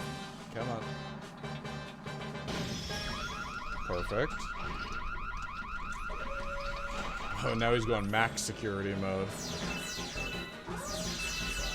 Apparently, apparently this was a boss that, believe it or not, was actually inspired by original, like, concept designs for, The Legend of Zelda Ocarina of Time. Because, like, apparently Miyamoto really, really wanted in that game to have, like, the final Ganondorf battle be with this, like, giant Ganondorf that was, like just humongous, basically. And unfortunately, like, they just weren't able to generate that kind of, like, enemy that they were thinking. Think like what's that Colossus game for PlayStation? Oh, fucking, what's it called? Oh, I'm blanking. I'm having a dumb moment. But I think like that Colossus game on PlayStation where you're like climbing the monster to like get to the weak point and stab it. That was kind of the original vision for the Ganondorf, or the Ganon fight at the end of Ocarina of Time. But Miyamoto, it just wasn't possible, right? Like the system wasn't powerful enough to generate something like that. So he had to kind of pare down his idea, unfortunately. And I guess from what I understand, like this kind of fight, like Miyamoto does this thing that's really interesting where he'll like, when there's something he can't pull off for a game, or he'll like kind of file it away in his brain for later, and he's not afraid to use it in like a completely different franchise.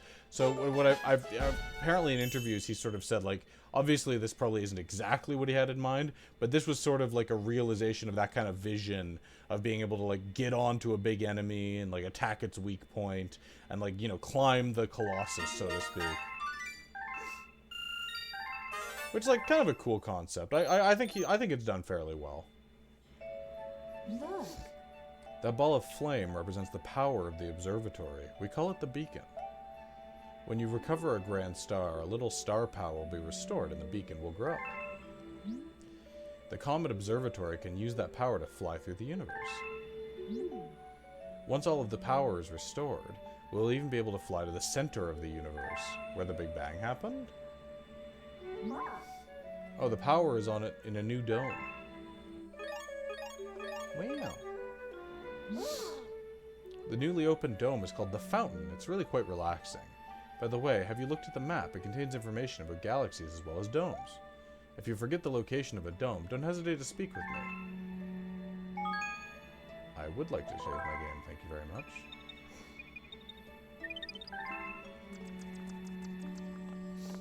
So I don't think... Oh, they finished their little spaceship.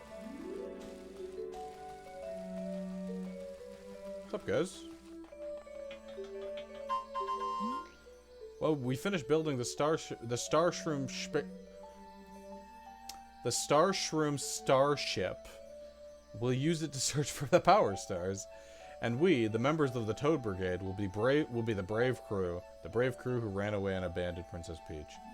And this brigade needs a bold leader, so I nominate, well, me. Under my command, the galaxies will see the bravery of the Toad Brigade. Okay. Whatever you say, buddy. Whatever you say. I think, let me just double check to see if any, like, extra stuff is unlocked here, and then we'll move on to the next dome. Anything?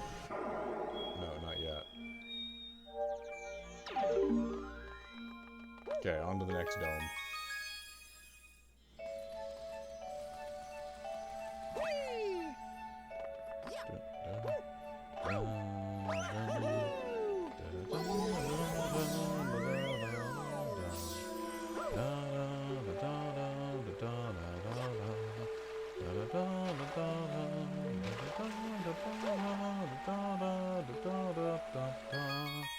This is one of those, like, playlists that I could, like, the Mario Galaxy... Oh, this is actually really pretty. Wow. This is one of those playlists that I could definitely listen to, like, very easily, like, while I'm, like, studying or while I'm just doing something else, you know? The Rolling Green... Oh, this is gonna be another, like, platforming challenge. Or not platforming, like... motion control challenge, but this one it's like you gotta kind of hold your controller like this and like balance it any which way.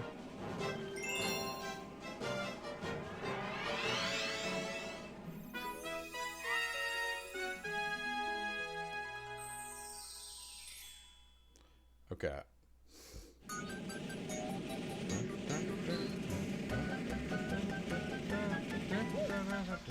Yes.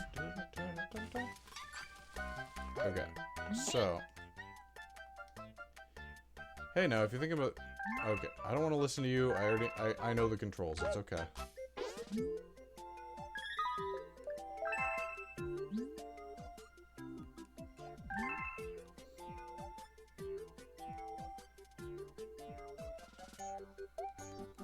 Yep, I understand. Thank you. The cool thing they do with this level, too, is, like, the music is reactive. I think the music for this whole game is reactive, but this level, like, really shows it off. Where, like, if you are going quickly, the music will speed up. Alright, so it adds a little bit of energy, almost, to the level. It makes it feel more frantic if you're going really quickly. Like right here, right? The music starts to go real quick there. I'm not gonna do any sort of risky business here. I think you have to be careful of as well is like if you try to go, if you want to like kill the Goombas, anytime you hit a Goomba, it'll actually like knock you into the air a little bit. And so that's something you want to be careful about because you can't, you know, you can't control your direction while you're in there. You're gonna go in the direction you started in.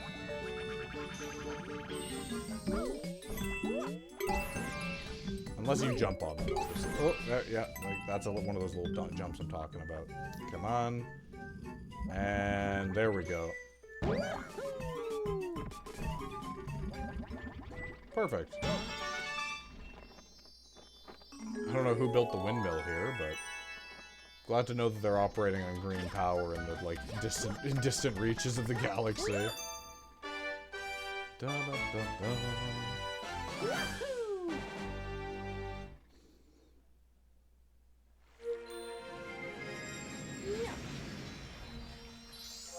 Oh, I can stop holding my controller, like, upright now. Wonderful, wonderful. I've discovered a new galaxy. Oh, I, like, passed another threshold.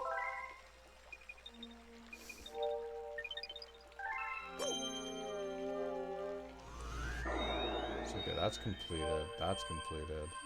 I want to do that, but I can't. I like doing those, like, single challenge galaxies, because it's so satisfying. Like, they know how to, like, tickle the dopamine in this game, right? I'm just gonna readjust to my chair quick. But they know how to, like, tickle the dopamine.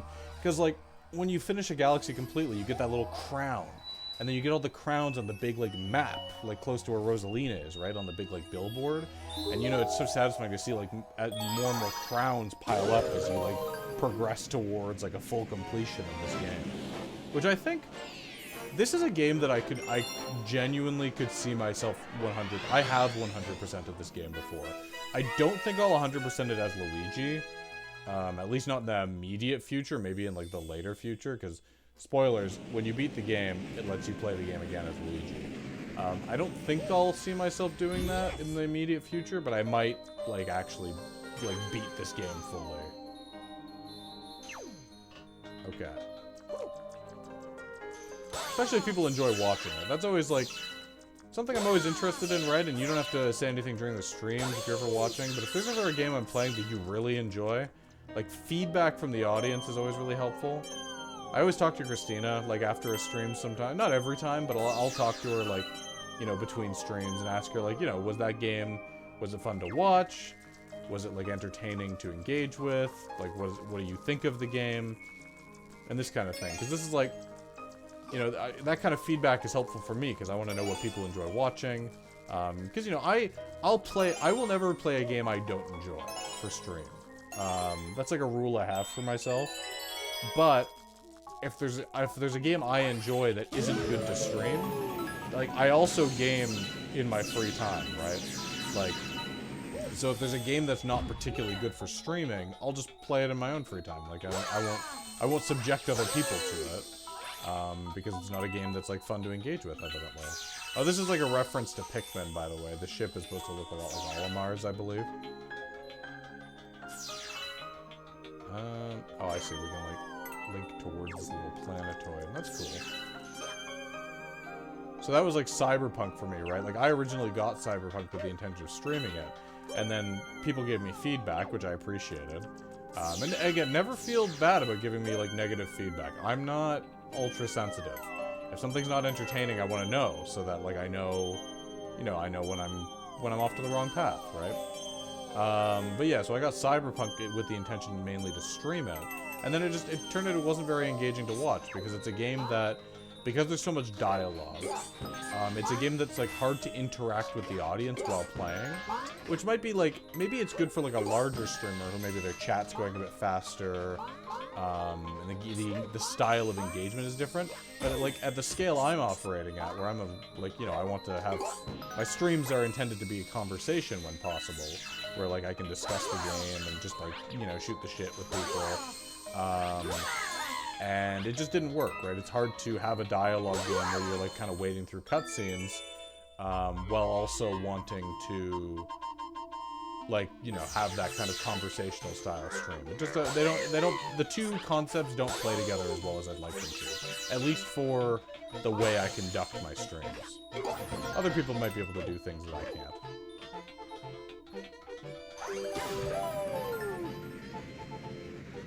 Oh, this is a really cool sequence. I really like how they animate this. Like, as you progress, the platforms kind of appear. It's really interesting. Anything on this side? No. Anything on this side? No. Okay, so yeah. So you're never quite sure where the platforms are gonna go. So what we're doing here is we need to get, I think, 5 of these little silver stars, because we're kind of building our own power star, basically. This power star has been split into bits for some reason. Don't ask why, they never give a lore explanation. Although I don't know how strong and coherent the lore of Mario Galaxy really is.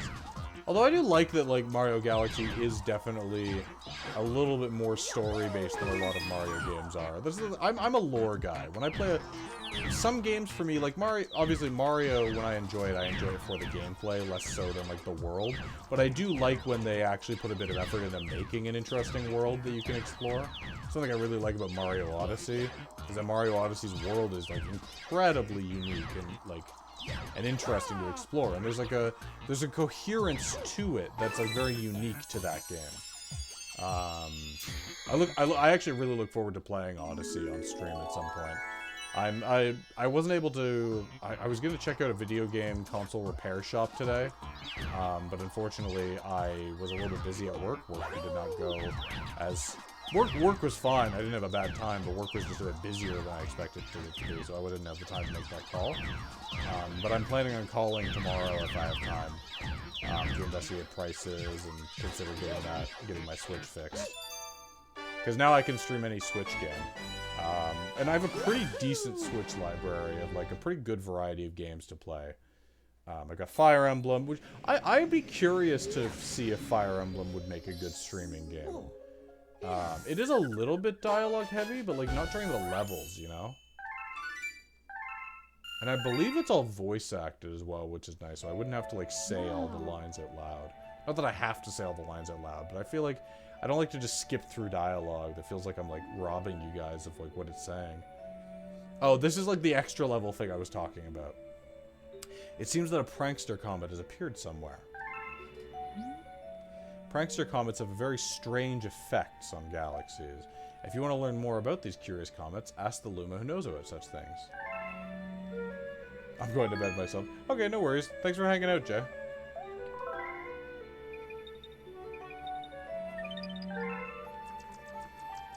Okay. What are you? What's your deal? Hey ho. If you need to know anything about prankster comets, I'm your Luma. Move it. Oh. Oh no, I don't actually. I thought move it as in like leave, like move out of my way. I was trying to be a dick to this guy. So what this will do is it gives like an extra level here, Speedy Comet. So I think what it'll make us do, Speedy Comets I think give you a time limit or something. So it forces you to do a level you've already done, but quicker basically. Speedy Comet in orbit. Oh, so we're gonna actually have to do the boss and everything. Okay, cool, we can do this. We just did it, right? Like, we know how to do this. We have the technology, we have the skill.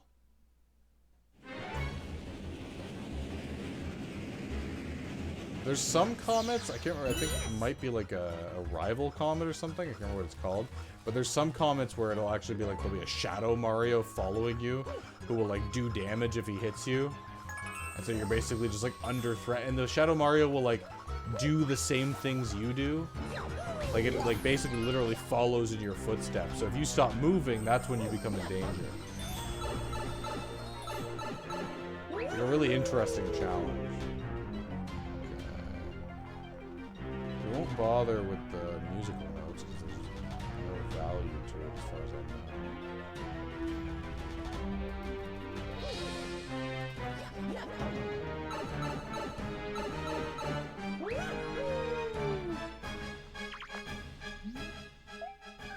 Oh wait, is this not where I'm supposed to go?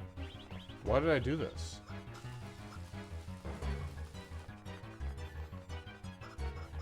Why did I do that? What the hell am I doing?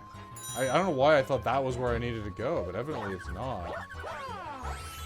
Ooh, shortcut. We didn't have to talk to that guy after all. That was dumb. Okay.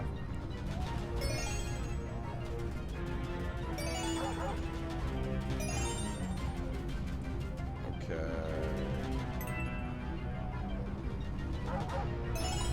That was almost damage. Oh.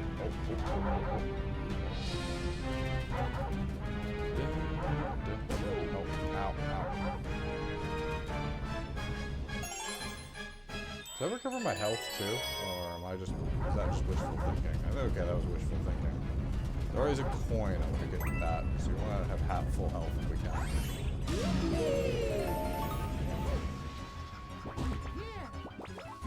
Okay, we want to kill the piranha. Ow.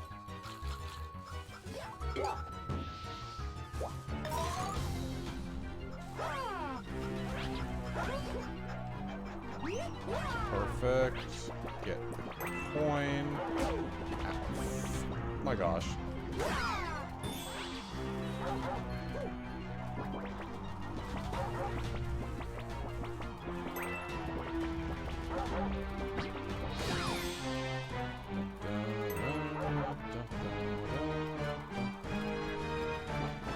Okay. Perfect.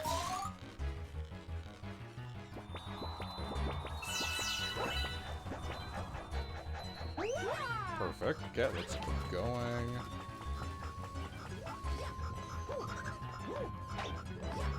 One minute to beat the... I think we could beat the boss in a minute.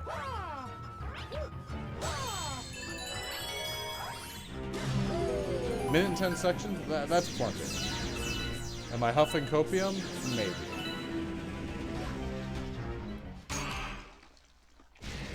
Okay, I do appreciate they do pause the cutscene. They do pause the timer during that cutscene.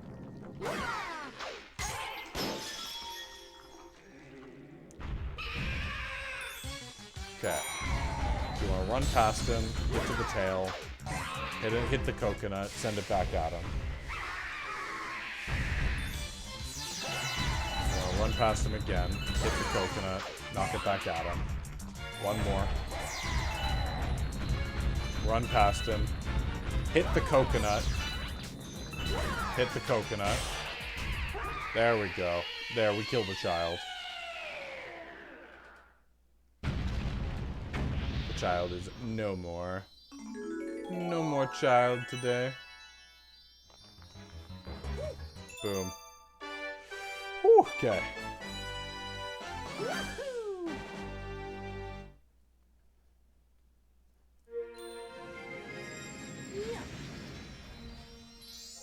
Oh, yeah.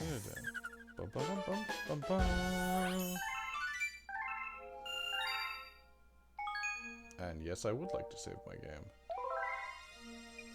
So wait, was that galaxy completed? Do I get another little crown? Does it have a crown? It doesn't have a crown. Ooh, so there's another challenge still waiting in the wings for me. Okay.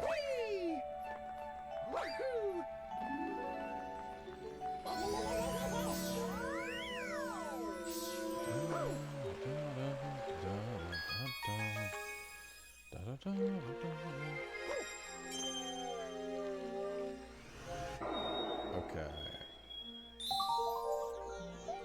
Doing level 2. The Space Junk Galaxy could just be Earth. Earth like 1,000 years in the future or something. All that's left in our like solar system is just like debris we left behind. Oh, we're doing another boss fight?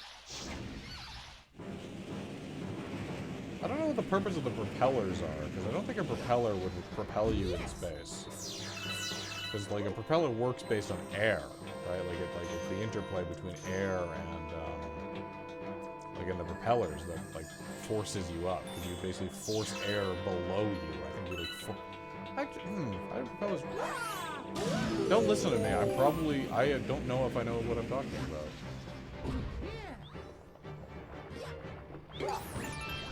Oh, there's a guy there.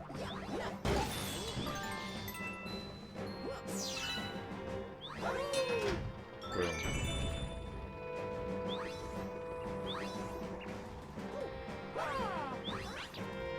And that for free. Bye bum buns. Bye bum buns.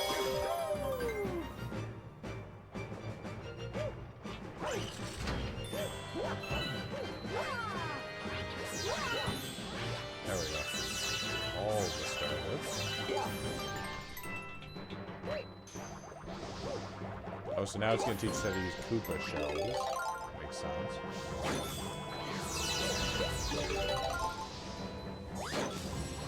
That's a big one. Hey guys. It's like, would freeing them do anything? It was no. Ow. Hey, you better give me a coin. I lost health to you. Anything happens if I knock out the fires? Oh, there's more coins. I will take the coins though.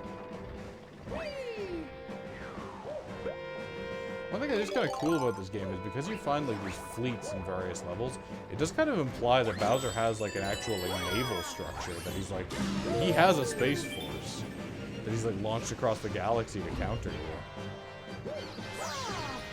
Like a coherent military structure.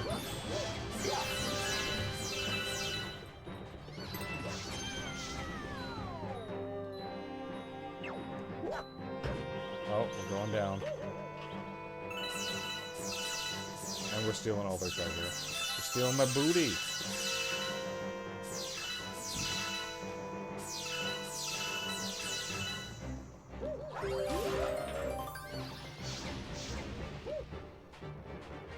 Yeah, today was kind of crazy actually. It took me unironically like a solid like 20 extra minutes to get home today.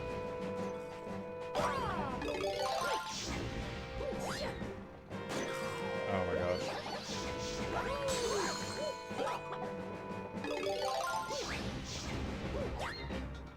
Oh, we got him.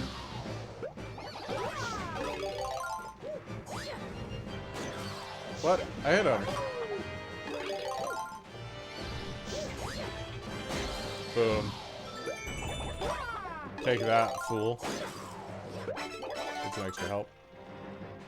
I don't know if you said anything. I had to relaunch the app for a sec. Oh, I just said, yeah, there's a lot of snow today. Like, my bus took, like, a solid extra, like, 20 to 30 minutes to get to my destination. I didn't get home. I had to stop at a grocery store, which took me a couple minutes, but I didn't get home until, like... I think I got home around, like, 6:30. My bus was also late. So it was like the perfect combo of, like, my bus was late to pick me up. Which is fine, it happens, you know. But then also, like... Ow.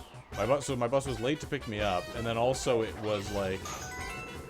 It was late dropping me off, so I was just late all around. Okay, we got the shell.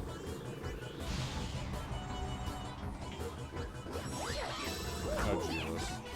Yeah, that sounds about right for how the buses were going today. I'd suggest walking, but, like, no, that's awful.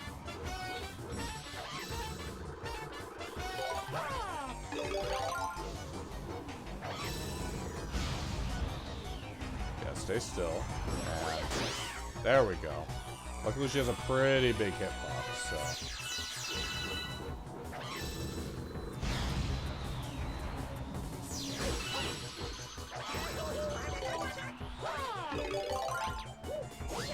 Oh my gosh.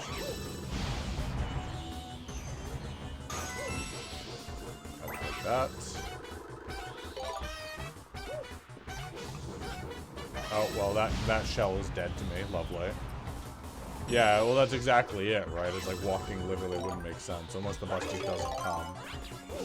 Which, you know, is always a gamble in this city.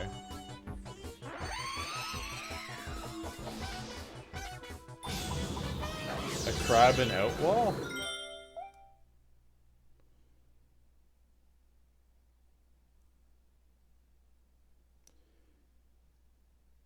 I'm sorry, I'm not quite... Remember the time there was a crab in Outwall? Is Outwall, like, a spelling error, or am I having Alzheimer's? Me having Alzheimer's is always an option, by the way. A crab on my iPad. You had a crab on your iPad? Like, were you at the beach?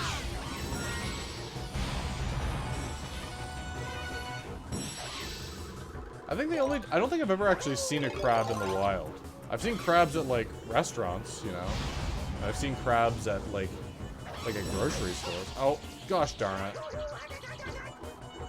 Kind of tragic, actually, but it's like I don't live anywhere tropical. I've never been anywhere tropical enough for crabs to have approached me.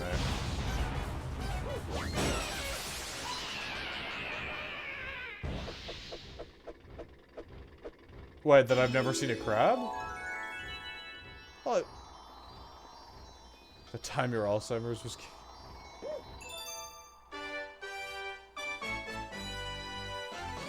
In our wall.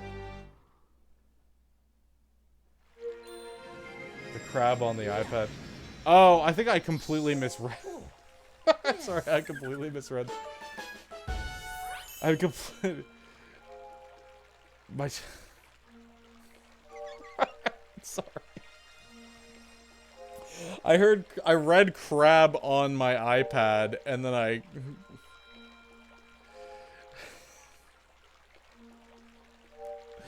Okay, I don't know what's going on, man. I am but a humble Alzheimer's patient, I swear. The sidewalk, oh, so it's just gonna, like, be careful not to get in front of it, or it might just clear you along with the sidewalk. Honestly, I didn't know this city bothered with sidewalk clearing. Enemy base spotted. We're detecting massive energy spikes. What are they doing there? I will like to save my game, thank you. How's your day going, Agent, by the way? Are you a Mario Galaxy fan, or did you just, like, stumble upon the stream? True. But would it go faster than you, or would you, like, walk faster than it? Terrantox's Tangled Web. Oh, I know this boss. I think it would go fat. Maybe. Those things can be kind of slow sometimes. Maybe my favorite video game of all time. I don't know if I would say it's my favorite, but it's definitely freaking up there. And for the Wii, it's like almost. I always have trouble like deciding whether I like Mario Galaxy 1 or 2 better for the Wii, because like Mario Galaxy 1 I think has like a better overall vibe, and like the plot, you know, and it's weird to say like talk about a plot in a Mario game, but the plot of Mario Galaxy 1 is like objectively better in my opinion. But the levels for Mario Galaxy 2, like some of the levels in the game are genuinely excellent. Like there's a couple levels that are like some of my favorite Mario, like 3D Mario levels just of all time. There's one in particular, when I get to Mario Galaxy 2 in the near future, I'll mention which ones are my favorite, but there's one that's like, it's kind of like it's almost like a little slice of like Isle Delfino, and it's really good. Yeah, I feel that. They're like, it is an objectively good game. Like, there are some games that I like that I'm, like, not sure if they're good anymore, but, like, you know, that I might like because of nostalgia. Say, like, Sonic Heroes. But then there's, like, games like this that I think are just objectively good. Like, I think, obviously, nostalgia has something to do with it, but it is just also, like, there's a reason it's on so many people's lists of, like, best games ever. Okay, I need more star bits for this, like, this guy. My boy here needs more star bits.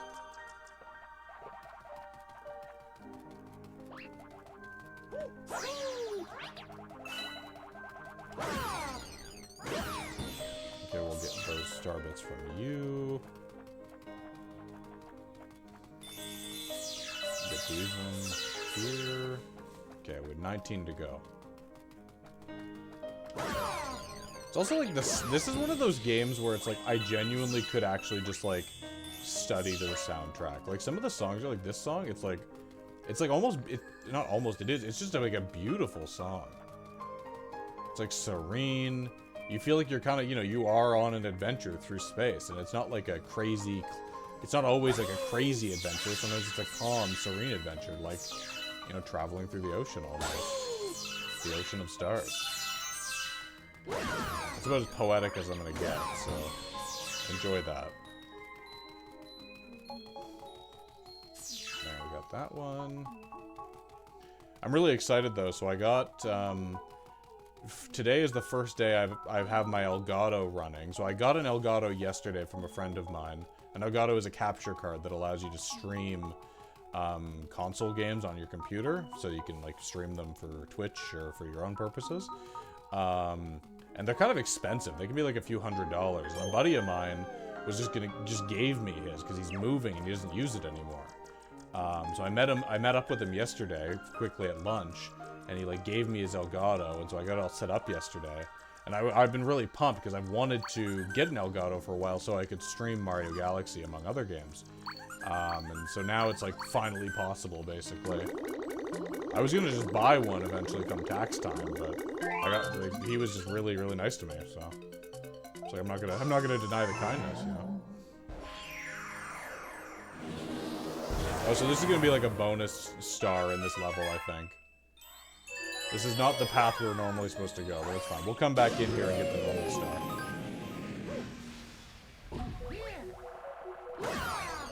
Ow.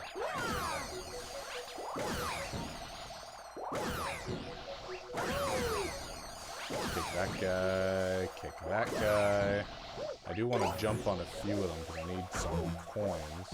Oh, they're not going to give me coins. Oh, okay, I see what this challenge is. I see what's going on.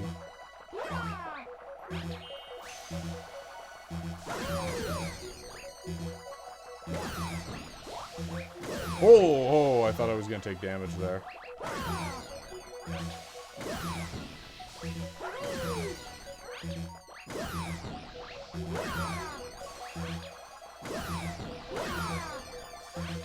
Give that guy a kick.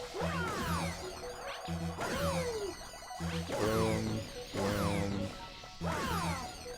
boom, boom. Okay. few more. These poor Goombas, they notice me and then it's all over.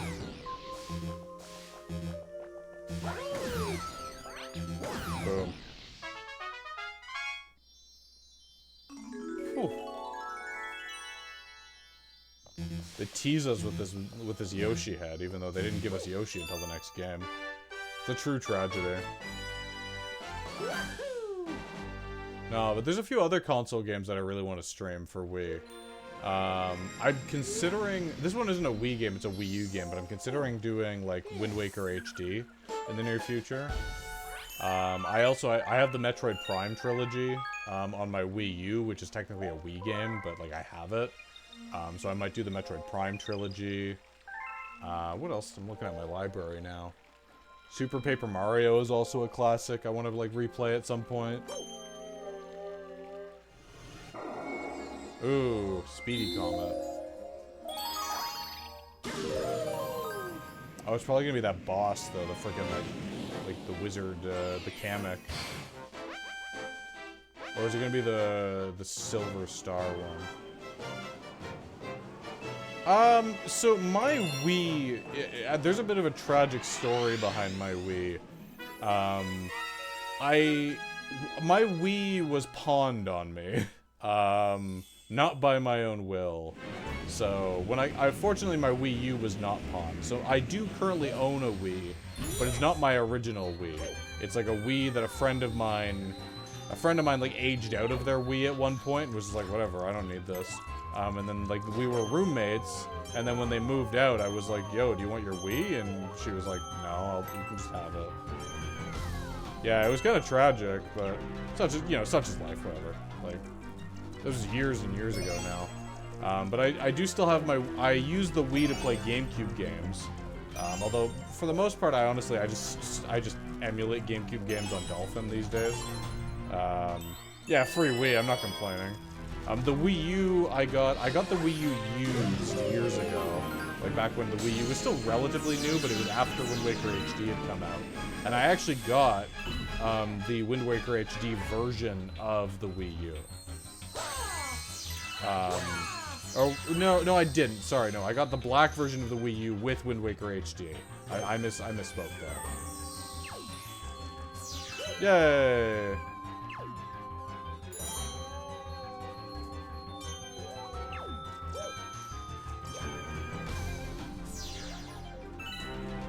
Can I select this one? There we go. Oh, it's cold and windy. Today was like it's a kind of miserable day outside. It was the one that came with Splatoon and Smash. Oh, yeah, Smash for Wii U is really fun. I have that one. I never actually played Splatoon though. Like, to this day, I've never really been. I've played a bit of Splatoon at friends' places, so it's not like I've never tried it, but I've never been like a big Splatoon person, you know? I kind of want to like it because I'm generally a Nintendo fan, but I'm not much of... The only real shooters... I don't know. I'm not typically into shooters, and then, like, kind of gimmick shooters are kind of not my thing. Oh, really? What was different? What's, like, different about Splatoon 2 compared to Splatoon 1? To me, like, all the Splatoon games... This is the one thing that's, like, always kind of put me off of Splatoon a little bit, is that it doesn't feel like they really innovate between games. It feels like they just make more Splatoon. Which is fine. That's what other shooter companies do. COD hasn't... Like, Call of Duty hasn't innovated in, like, 20 years. Oh, yeah. The Wii U gamepad just feels wrong in general. Even on... Like, I'm not... Like, that's, like, one of the few areas where I will, like, critique like the Wii U. I like the Wii U. I think it's a fun system. It had a lot of good games for it. The controller was awful. The tablet, while interesting and novel, is like not particularly good. And for the Switch, I like the Switch, and the Joy-Cons are fine, but usually when I play Switch, I play with a Switch Pro controller. I think that's just a genuinely much more comfortable experience for me. Okay. Literally, yeah. Everything, all of the good ones except for Twilight Princess HD for some reason, which just seems criminal to me. Now I need to get Twilight Princess HD though. I played the GameCube version of Twilight Princess on stream at one point. Like I played through the whole game, but I was emulating it through Dolphin. And it'd be nice to actually be able to like show people, you know, what the game can, you know, what it looked like in my imagination when I was a kid and what it can look like with HD graphics. I've seen clips from the HD version. The models still look a little wonky, but the graphics look like, it looks very pretty. It's a very pretty looking game. Once when they like touched up all of the textures. I will save my game, please.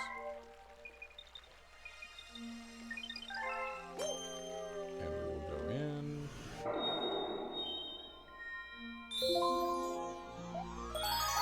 We might actually be able to like completely finish this galaxy. I was saying earlier, there's something so satisfying about getting the little crown that like shows you've gotten all of the stars in the galaxy. It's like it drives me to play the game, I swear.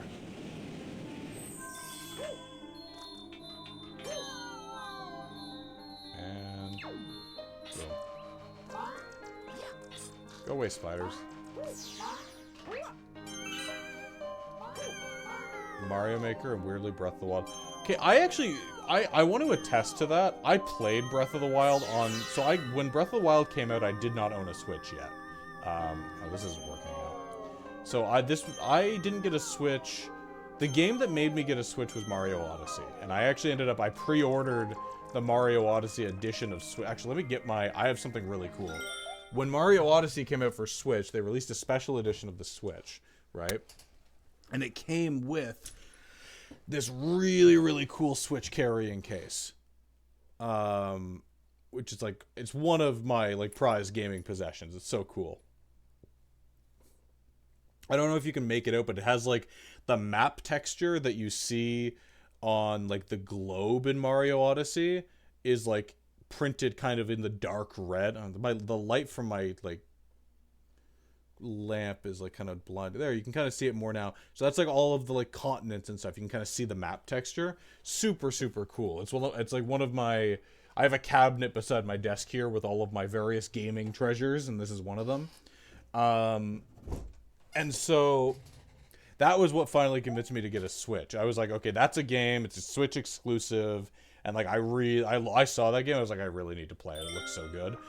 So to this day, I have not played Breath of the Wild on Switch. I've only played Breath of the Wild on Wii U. I have, however, played Tears of the Kingdom on Switch, obviously. And Tears of the Kingdom is incredible. If I didn't have a Switch before Tears of the Kingdom would have convinced me to get a Switch. Unfortunately, I have a Switch Lite, but my like main Switch that I can like connect to the dock with is currently out of commission. So once I get that repaired, I want to start streaming Switch games. But we're first step one is to get it repaired. Tears of the Kingdom is incredible. My only critique is, like, I'm an old school Zelda fan. I've been a fan of Zelda games. My first Zelda game was Wind Waker, but I've gone back. I've played, like, I played Ocarina of Time, played Majora's Mask. I'm in the weird contingent of fans where Majora's Mask is not necessarily my favorite game. I think it's good, but it's, like, there are things about it that I would... Oh, okay, bye. Did we just kill him? Oh, no, he landed over there, okay. So I like Tears of the Kingdom a lot. I think it's a really good evolution to Breath of the Wild, like what Breath of the Wild established. It's just like, I really don't like the direction. I'm a little sore about the direction the franchise is going. A Link Between Worlds. You didn't like Between Worlds, eh? I like Between Worlds. It's not my favorite by any means. It's like definitely, honestly wouldn't even be in like my top 5 favorite Zelda games. But I like it. I think it's fun. It's just not, you know, it's a game with strengths and weaknesses. I think it's a very gameplay first game. If you really like that 2D Zelda style of gameplay and you want to play a really well and refined version of it, then like Link Between Worlds will be for you. If you're not necessarily so big on 2D Zelda, then it's like not going to be your thing. And if you're more of a plot gamer like I am, like it definitely won't be your thing.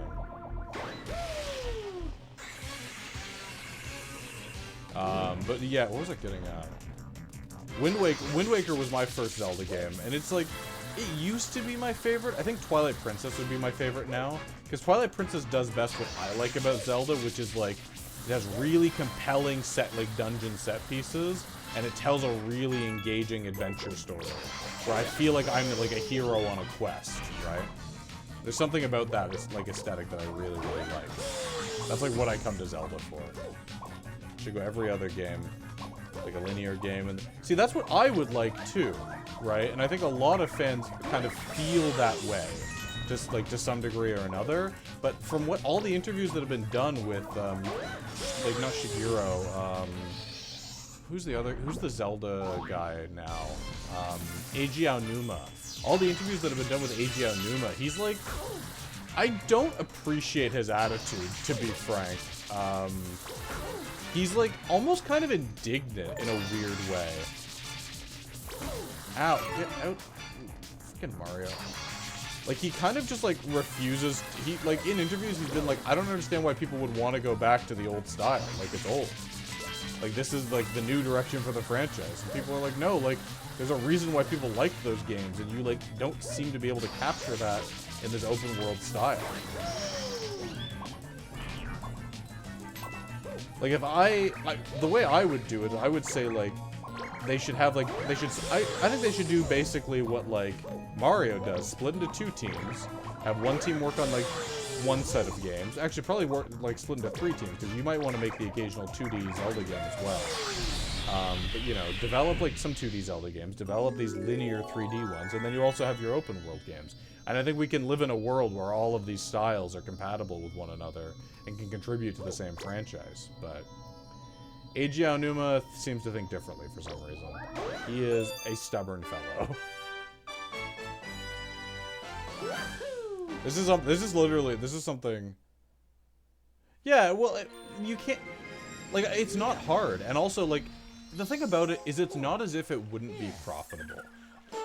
Any Zelda game will make money, and if you release more Zelda games more often, and I don't want them to be a yearly franchise by any means, maybe every 2 years, release like an alternating style of game, right? And that would give each one a huge amount of development time.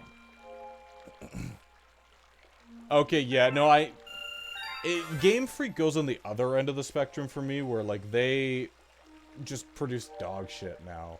Like I want to be excited for Pokemon Legends ZA. Like I really do, because it sounds like a really cool concept. It sounds like they're doing something really novel, something really interesting with that game. I have to say I'm gonna wait till the game comes out, and then I'm gonna see what people say after it comes out. I still haven't played Scarlet and Violet.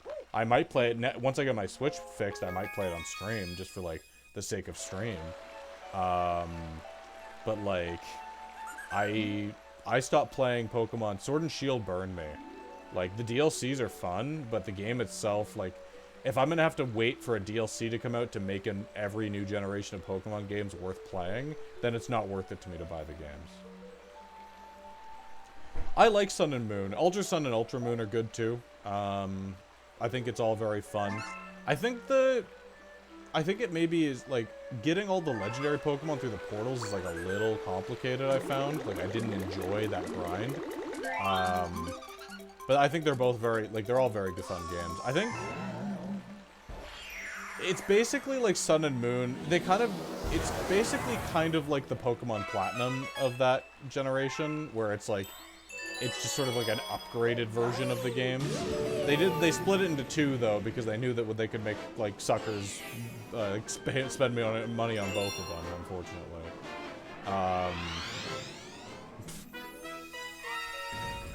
But yeah.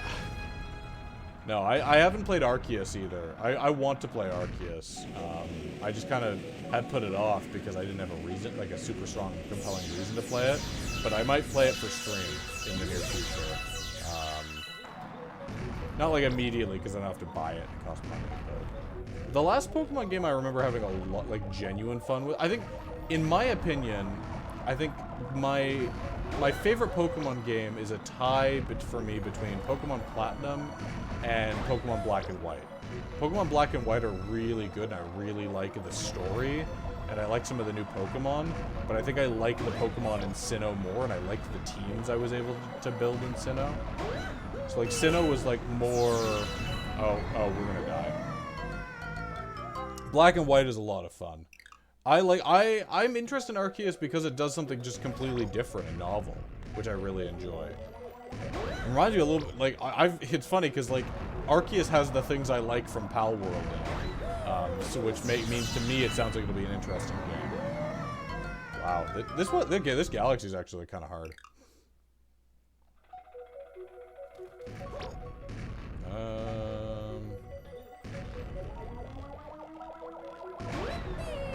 Yippee. Oh, come on. No. Pokemon of the Wild. That's like accurate though. Oh, thanks so much for the follow. I appreciate that. If you're at all interested, you're also welcome. I have a Discord, which the link to which is on my Twitch page. Basically, we just like share memes, talk about games, and I announce when I'm gonna stream before I stream there. Typically, my typical streaming days are Wednesday to Saturday at 9 p.m. EST. I actually really like Pal World. I need to go back into it and like find the rest of the legendary pals. And like, you know, like basically complete the game. I got a little distracted just because I have so many other games that I've been wanting to beat and play. And Pal World, because it doesn't really, I am very much like a story gamer, especially off stream. So for a game that doesn't have a plot, like it doesn't really, there's like a little bit less motivation for me to actually finish it. I haven't gotten into it. That's too bad. It has a lot of merit, and I think I see and understand why it has gotten so big. As a Pokemon fan, my hope is that Game Freak takes notes. Like, I really want Game Freak to look at Pal World as, like, inspiration for what they could and should be doing with the Pokemon franchise, rather than as just, like, competition to defeat. Because I'm hoping that'll motivate them to actually, like, you know, make better games in the long run. Okay, and now... Nope. I'm an extreme. Yeah, I'm the same. Have you played? What do you game on out of curiosity? Like what consoles, etc. Oh, good. They didn't start us from the beginning. I play on Switch. I have an Xbox. I don't really use it, and I used to be an Xbox kid back in the day. Oh, okay. Never mind. But I'm mainly like a PC and Switch guy. I find like, although I'm also I'm a story gamer, and I'm also, well, that was a narrow miss, but all right. Wow. I don't think I've died this many times in a level yet. This is like the first genuinely difficult level, in my opinion, that I've played, at least like this session. Extreme Nintendo dude, I play a little bit on PC and a lot of Bloons, like Bloons Tower Defense. That's funny. I mean it's funny in like that's a cool way. I have a friend, my former roommate who gave me her Wii was also a Bloons Tower Defense person, or is. She's still alive. We're just not roommates anymore. We now live on like opposite ends of the country too, which is kind of sad. She lives in like Montreal, and I live in the wonderful city of Winterpeg.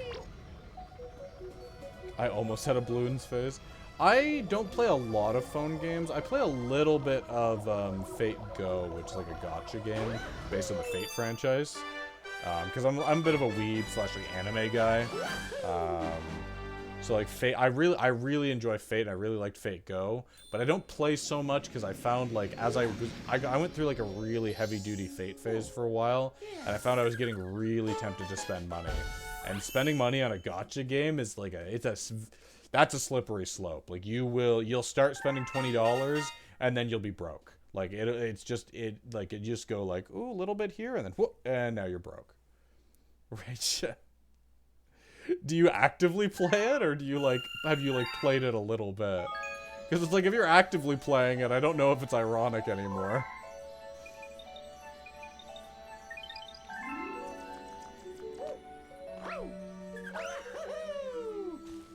Where did Tina Belina go? She got home.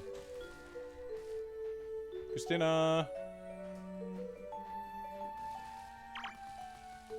When I'm extremely bored. Yeah, mainly I tend to occupy most of my, like, boredom time on Reddit these days, which, I don't know. That might speak negatively to my character, I don't know. I'm mostly joking, but... I don't play too much Fake... partially because, like, Fako takes a little while to load, which is kind of annoying, so it's like, you can only really play it if you have, like...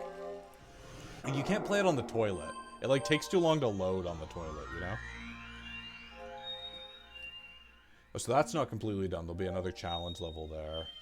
That one. What's this gonna be?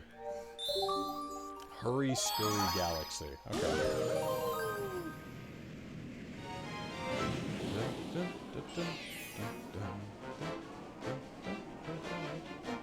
Oh, where's my pointer? Pointer!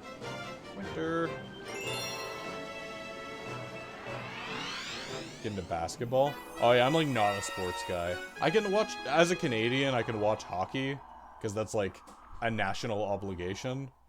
Watching hockey as a Canadian is kind of like being an American. I don't know if you're American or Canadian, or if you're from, I don't know where you'd be from, but it's like, if you are American, the comparison I would say is like, watching hockey to a Canadian is kind of like watching football as an American. Like, even if you don't necessarily enjoy it, it's like, you're kind of obligated to be okay with it. And, like, you develop, like, a tolerance for it, almost. Okay.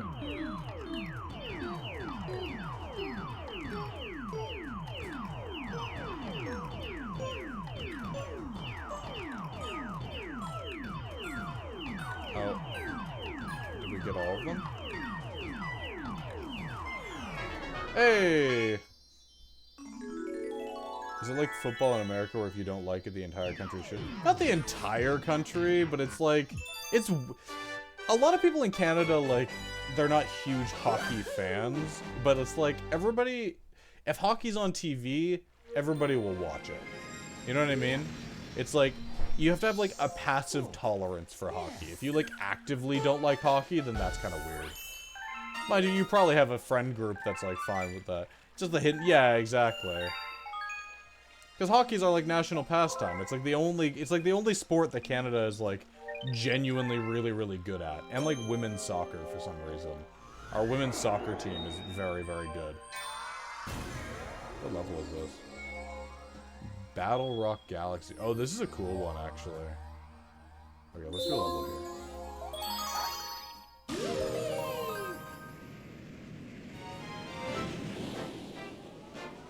Wait, I think I heard Tina Belina. She probably went out too long. Christina! Okay, my wife is hiding from me. My wife. I gotta take a shower? Okay. I might wrap up in not too long, though, actually. Normally I only stream for like 2 hours on Wednesdays and Thursdays, but I've kind of been getting carried away, so... If I am not still streaming when you come back, I will be streaming Mario Galaxy again tomorrow at 9 PM EST. Because I'm planning on streaming this today and tomorrow, and then on Friday, I think I'm going to try Metroid Prime, because I've actually never really played Metroid Prime. Oh, hello. How's it going? Just putting a little laundry in? I might have another Wii mode if you want to, like, try playing with the pointer a bit.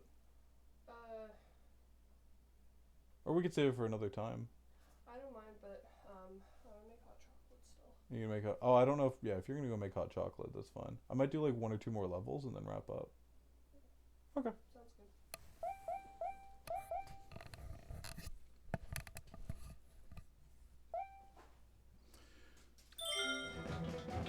Okay. Oh, coins.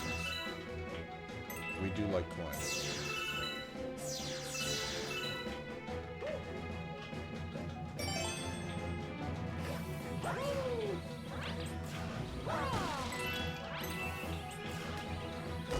Ow. Rude. Okay. Get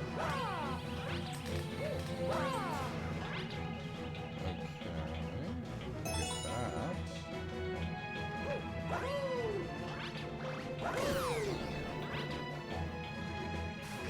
Oh, I see. You can't kick him because he's got the helmet on.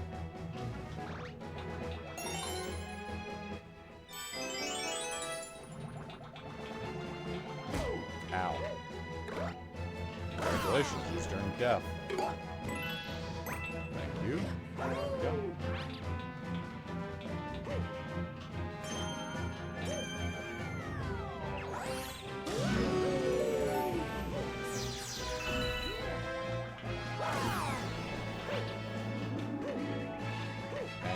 Come on. Perfect. Oh yeah, this is the cool galaxy where it's like, obviously some sort of like ancient war happened here or something.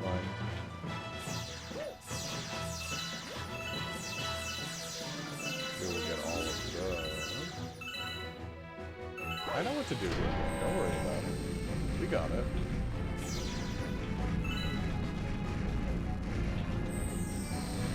Now it's going to become like a dodge the obstacle challenge for the most part.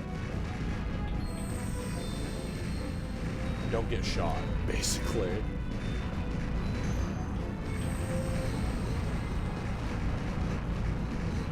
Just teabag our way through it.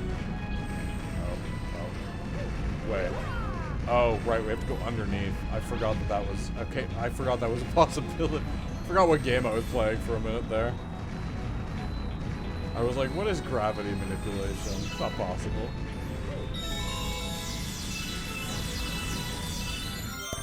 What'd you say, hon? My phone app isn't letting me chat and it's very sad. I was trying to tell you that I accidentally put a breadcrumb in my ear. You put a breadcrumb in your ear? I put my earbuds down on the cutting board and one of them fell over, so there was a crumb stuck to it, and I stuck it in my ear. So she got a crumb stuck in her earbud, and then she put that in her ear. I got it out, though. Well, that's good.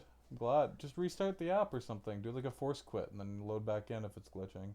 Yeah, I think I'm just gonna watch a YouTube video, because you're almost done anyway. Rude, join me. Rude. Rude.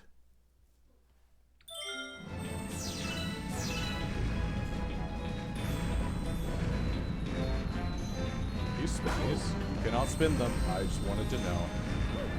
I regret trying to learn.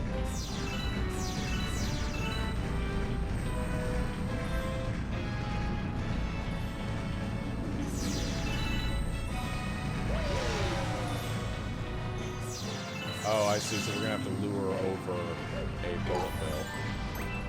I see how it is. I understand what the mission here, what we're doing. I understand the name of the game.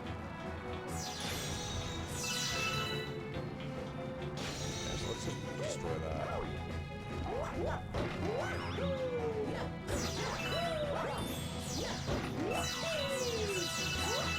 Okay. Go on, give me your best shot. Please and thank you. Please shoot at me. But in like a helpful way.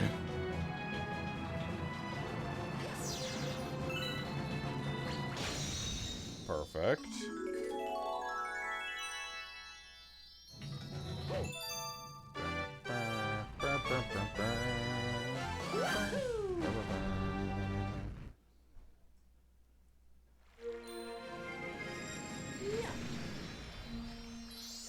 Oh, yeah.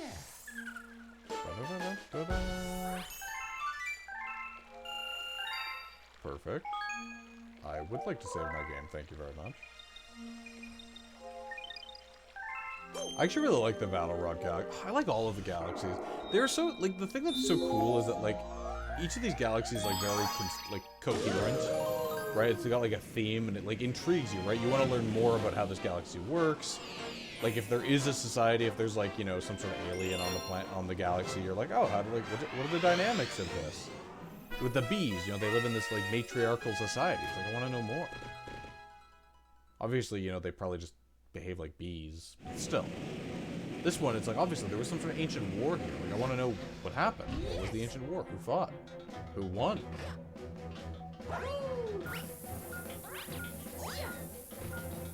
Okay. I don't think that's going to do what I want it to.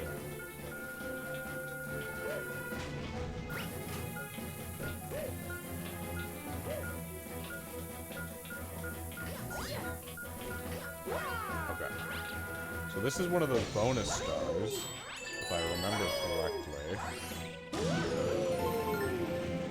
Or perhaps not. There's like a bonus star at this level, if I remember correctly. Oh, I think this might be how you do the star. This guy's gonna be like, yo, how much do you want? What are you looking for? Hey you, yeah you, got any tasty star bits? If you feed me a bunch of star bits, I'll burst the snacky happiness and then transform. I need 30. I don't have any right now, but we can fix this. We can make this happen.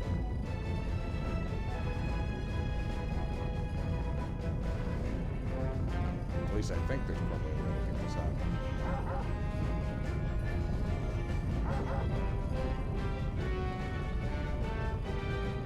Oh, yeah, here we go.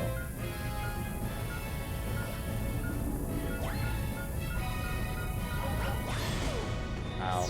Well, that wasn't how I planned to take care of that, but that'll do it, like...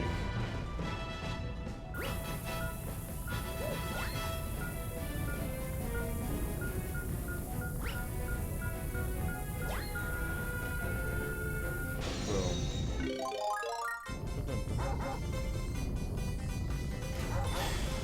Oh my gosh. Where's my pointer? Pointer so I can collect my 30 star bits.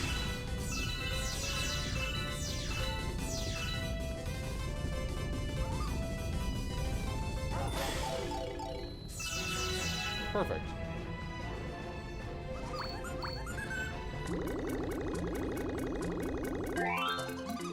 That's it, I'm stuffed, and here we go. Okay, so this is gonna be... Let's see, is this the challenge I think it is? I think it's a bomb-related challenge.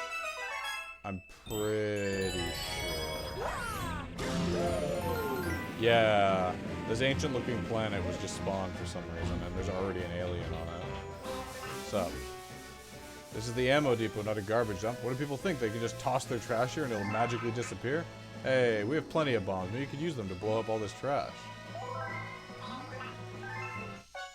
So what we want to do, if I remember correctly, is we want to get, like... We want to get the bombs kind of, like... roughly where the coin markers are.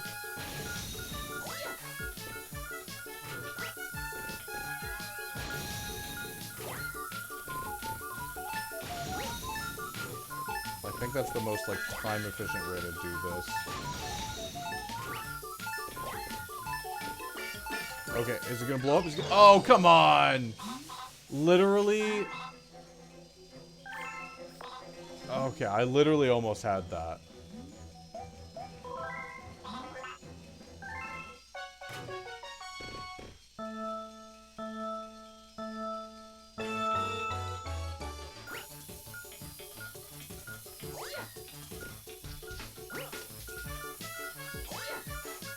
Okay, I'm just gonna, like, get this side all taken care of.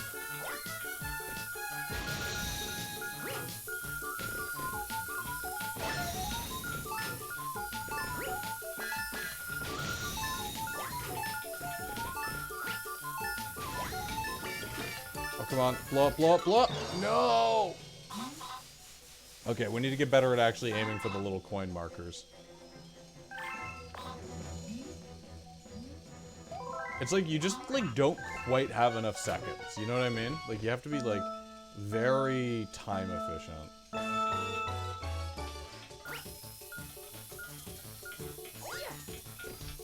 Oh, that's a good throw.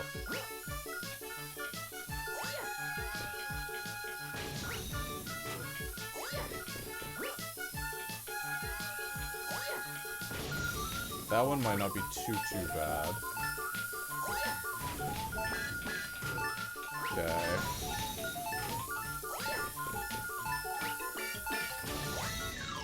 Oh, come on!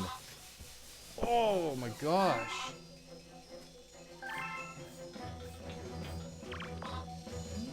Okay. Yes, please. If you're paying me in stars, then I will do whatever you want me to.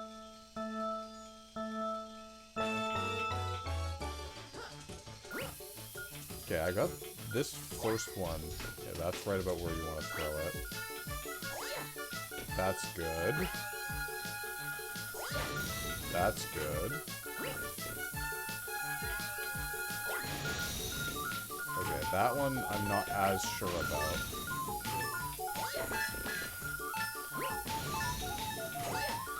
Okay, come on, come on, come on. Yep, yep, yep. No! What is this? Why do they take so long to blow up?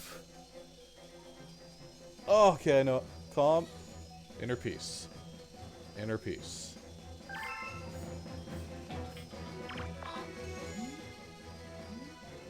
Yes, please.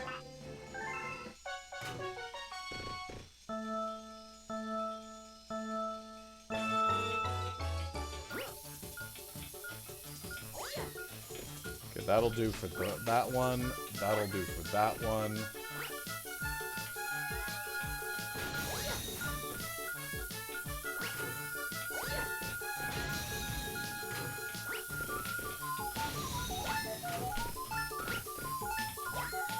Okay, can I, like, force these to blow up? I cannot. That's fine. As long as that one blows up, and we did it. There we go. Hanuna, bombs work so well as an industrial strength cleaner. Thanks, I owe you big. Oh, I know. Take this. I just found it lying around. Maybe it will help.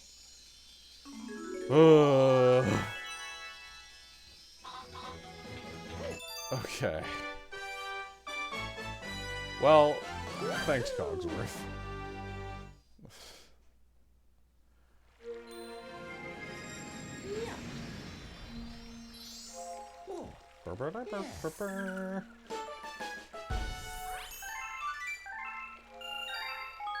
I would like to save my game.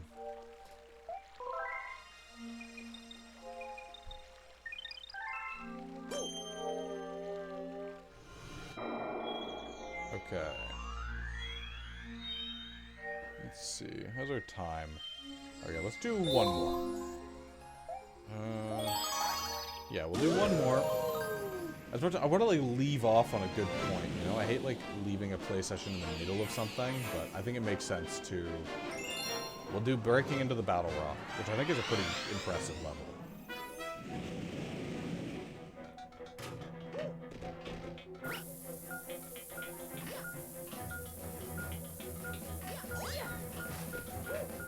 There we go.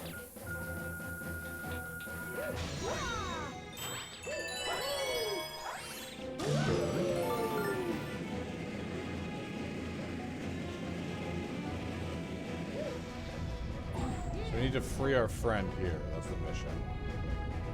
So we have to go get a bomb from over here. And bring it all the way over here. Throw it here so it lands in the right spot. Bloom, and you're free. Phew, that was scary. As my way of thanking you for your help, I'll make a shortcut for you. Transform.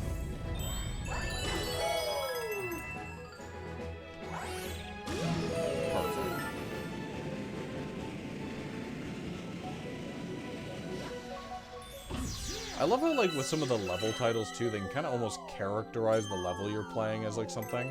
So it's like, this level is very much, you know, it has kind of the vibe of, like, oh, you're breaking into whatever the battle rock is, you know? Yeah, let's get that going.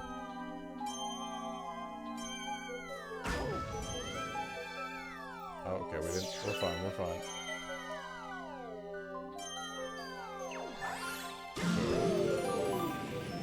It makes it feel very epic. And I think that, like, the way that this level is kind of laid out, like, the atmosphere, like, provided by the music kind of gives that feeling as well. Get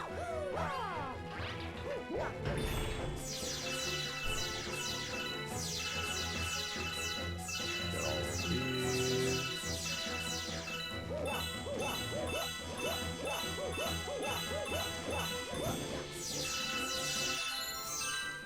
Perfect. Take some of these as well. Zombies. Thank you.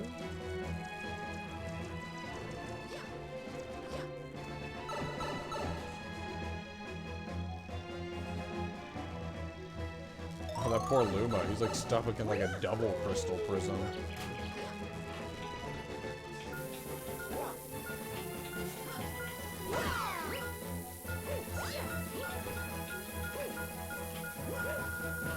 This game always brings up the classic kind of bomb question where it's like, is it ethical to shoot living beings at your enemies? It's like, I always thought it was funny in like Paper Mario when you would have like a bomb ally, where it's like, what am I doing here? I'm like forcing them to like hurt themselves in order to attack our enemies. And aim. Yeah.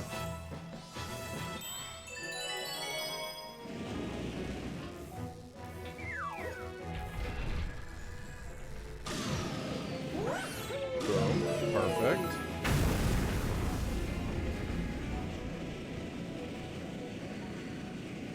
So we now broke into and then broke through the battle rock. Okay. Where am I bringing this bad boy?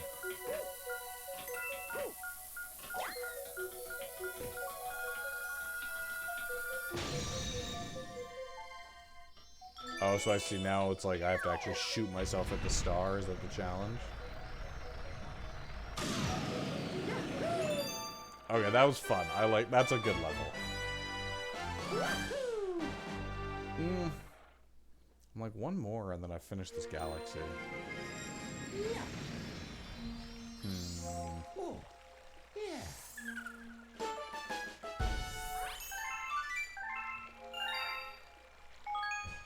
Yes, I would like to save my game. Okay. Okay. One more. And then the galaxy's done. You know? One more, and then we've beaten that galaxy. And then the next time we start with the boss. You know what I mean? Like, it's kind of a... We're leaving it off at a good point to restart for tomorrow when we start playing. I forgot how, like, you can make pretty decent progress in this game. Like, pretty quickly. It's not, like, obviously, if you're playing it for the first time, it's gonna take a bit longer, but it's not a super long game, which I kind of appreciate. Makes it, like, easy to, like, to start and get back into.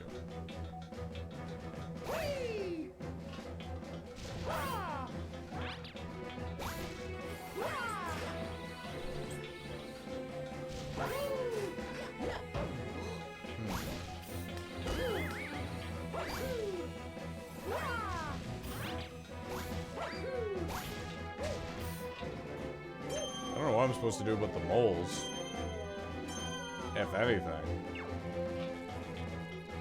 I feel like I'm missing something with the moles. So I'm not quite sure what it is.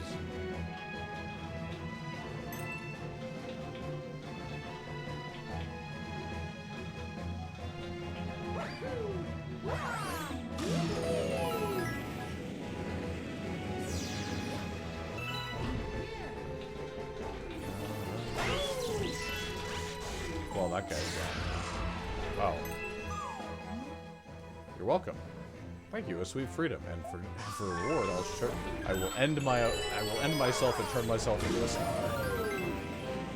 That is the depressing reality of my existence. I must be missing something. Oh, this one's gonna attack me. That's kind of rude. Oh, I get the gimmick now. What's in this one? Okay, I understand how these guys work. You have to kind of stun them first.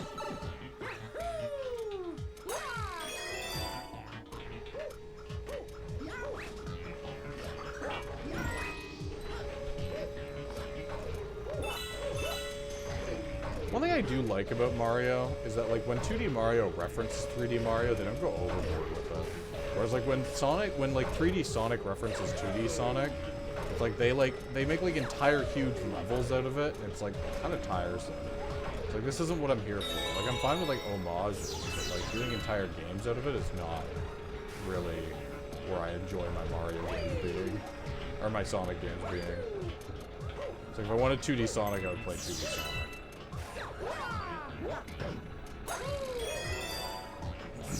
It is kind of weird because, like, I feel like Mario fans probably don't consider, like, Mario and Sonic as, like, directly comparable.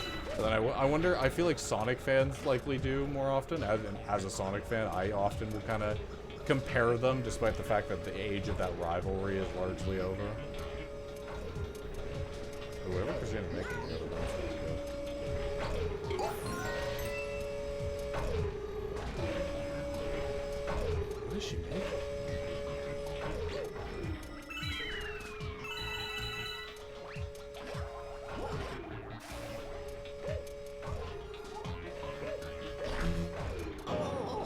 Mistakes were made. Yeah, I should have seen that one coming.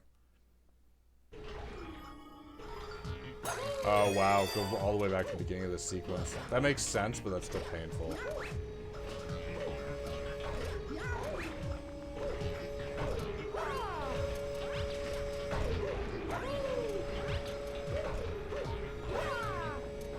Oh yeah, we can skip that whole sequence. That's awesome. Speedrun strats right there. I wonder what the times for like Mario Galaxy speedruns are, because you could definitely speedrun this game in like probably under 3 hours. Like I bet they'd be even shorter than that. I just have no idea. I don't have a framework to make any predictions based on. Yeah, perfect. Yeah.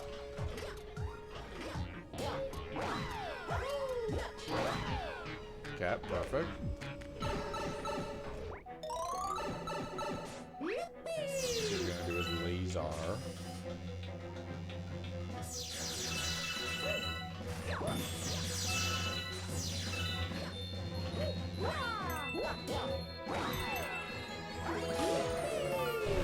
This side. Okay, I feel like we're going into a battle arena now, which is probably the case. Lowering us into the fray. What? Synchronicity.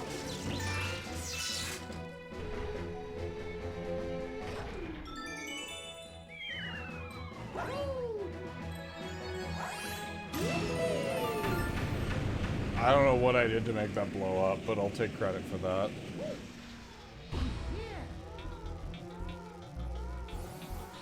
Get over here.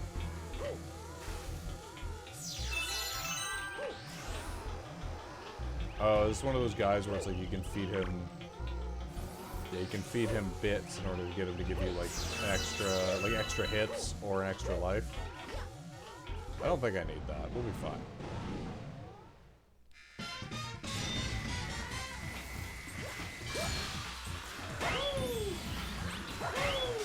There we go.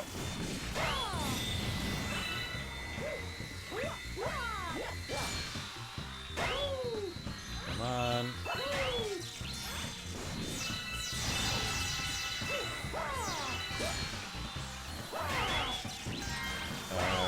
Last time? No? Last time? Yeah, okay. Well, that was probably the easiest boss we've done so far. Whatever, I'll take it. Oh, yeah, there we go. Okay. That's a very satisfying place to leave off, I think. Alrighty, yeah, so I'm gonna wrap up the stream here. We're like just shy of 3 hours, which is a decent time. So yeah, thank you everybody for watching. This is my first ever Elgato, like, you know, streaming from console stream. So it's been I was a little worried I'd have more technical difficulties, and it's ended up being a lot more like glitch free. It was way more seamless than I expected, which is awesome. I will be streaming Mario Galaxy again tomorrow, and like I said earlier, I stream every Wednesday to Saturday at 9 p.m. EST. So this week, my plan right now is I'm going to do Mario Galaxy tonight, which is wrapping up, and tomorrow. Friday, I want to test out some Metroid Prime. I might, if depending on how the stream goes, might switch out of that. I've never streamed Metroid Prime before, so we'll see if I'm really awful at it or something, then maybe we'll go back to Mario Galaxy. And then for Saturday, we're gonna do Sonic Saturday. So we're gonna start with Sonic Lost World, because that's a Wii U exclusive Sonic game, so it might be kind of interesting to test that out on Saturday. And we might switch in for some Sonic Mania as well, towards the second half of the stream on Saturday. Had to uninstall and wow, it was really broken. Oh my gosh. You tuned in at a good time because I'm just about to wrap up. I invite anybody watching, if you want to drop a follow, or if, you don't have to necessarily follow, but you're also welcome to join my Discord, where we talk about games, we share our creative projects, swap cursed memes, and it's where I announce a little bit ahead of time. Where I send out reminders that I'm going to be streaming shortly. So thank you very much, and I hope you all have a very good evening, and I will see you all tomorrow.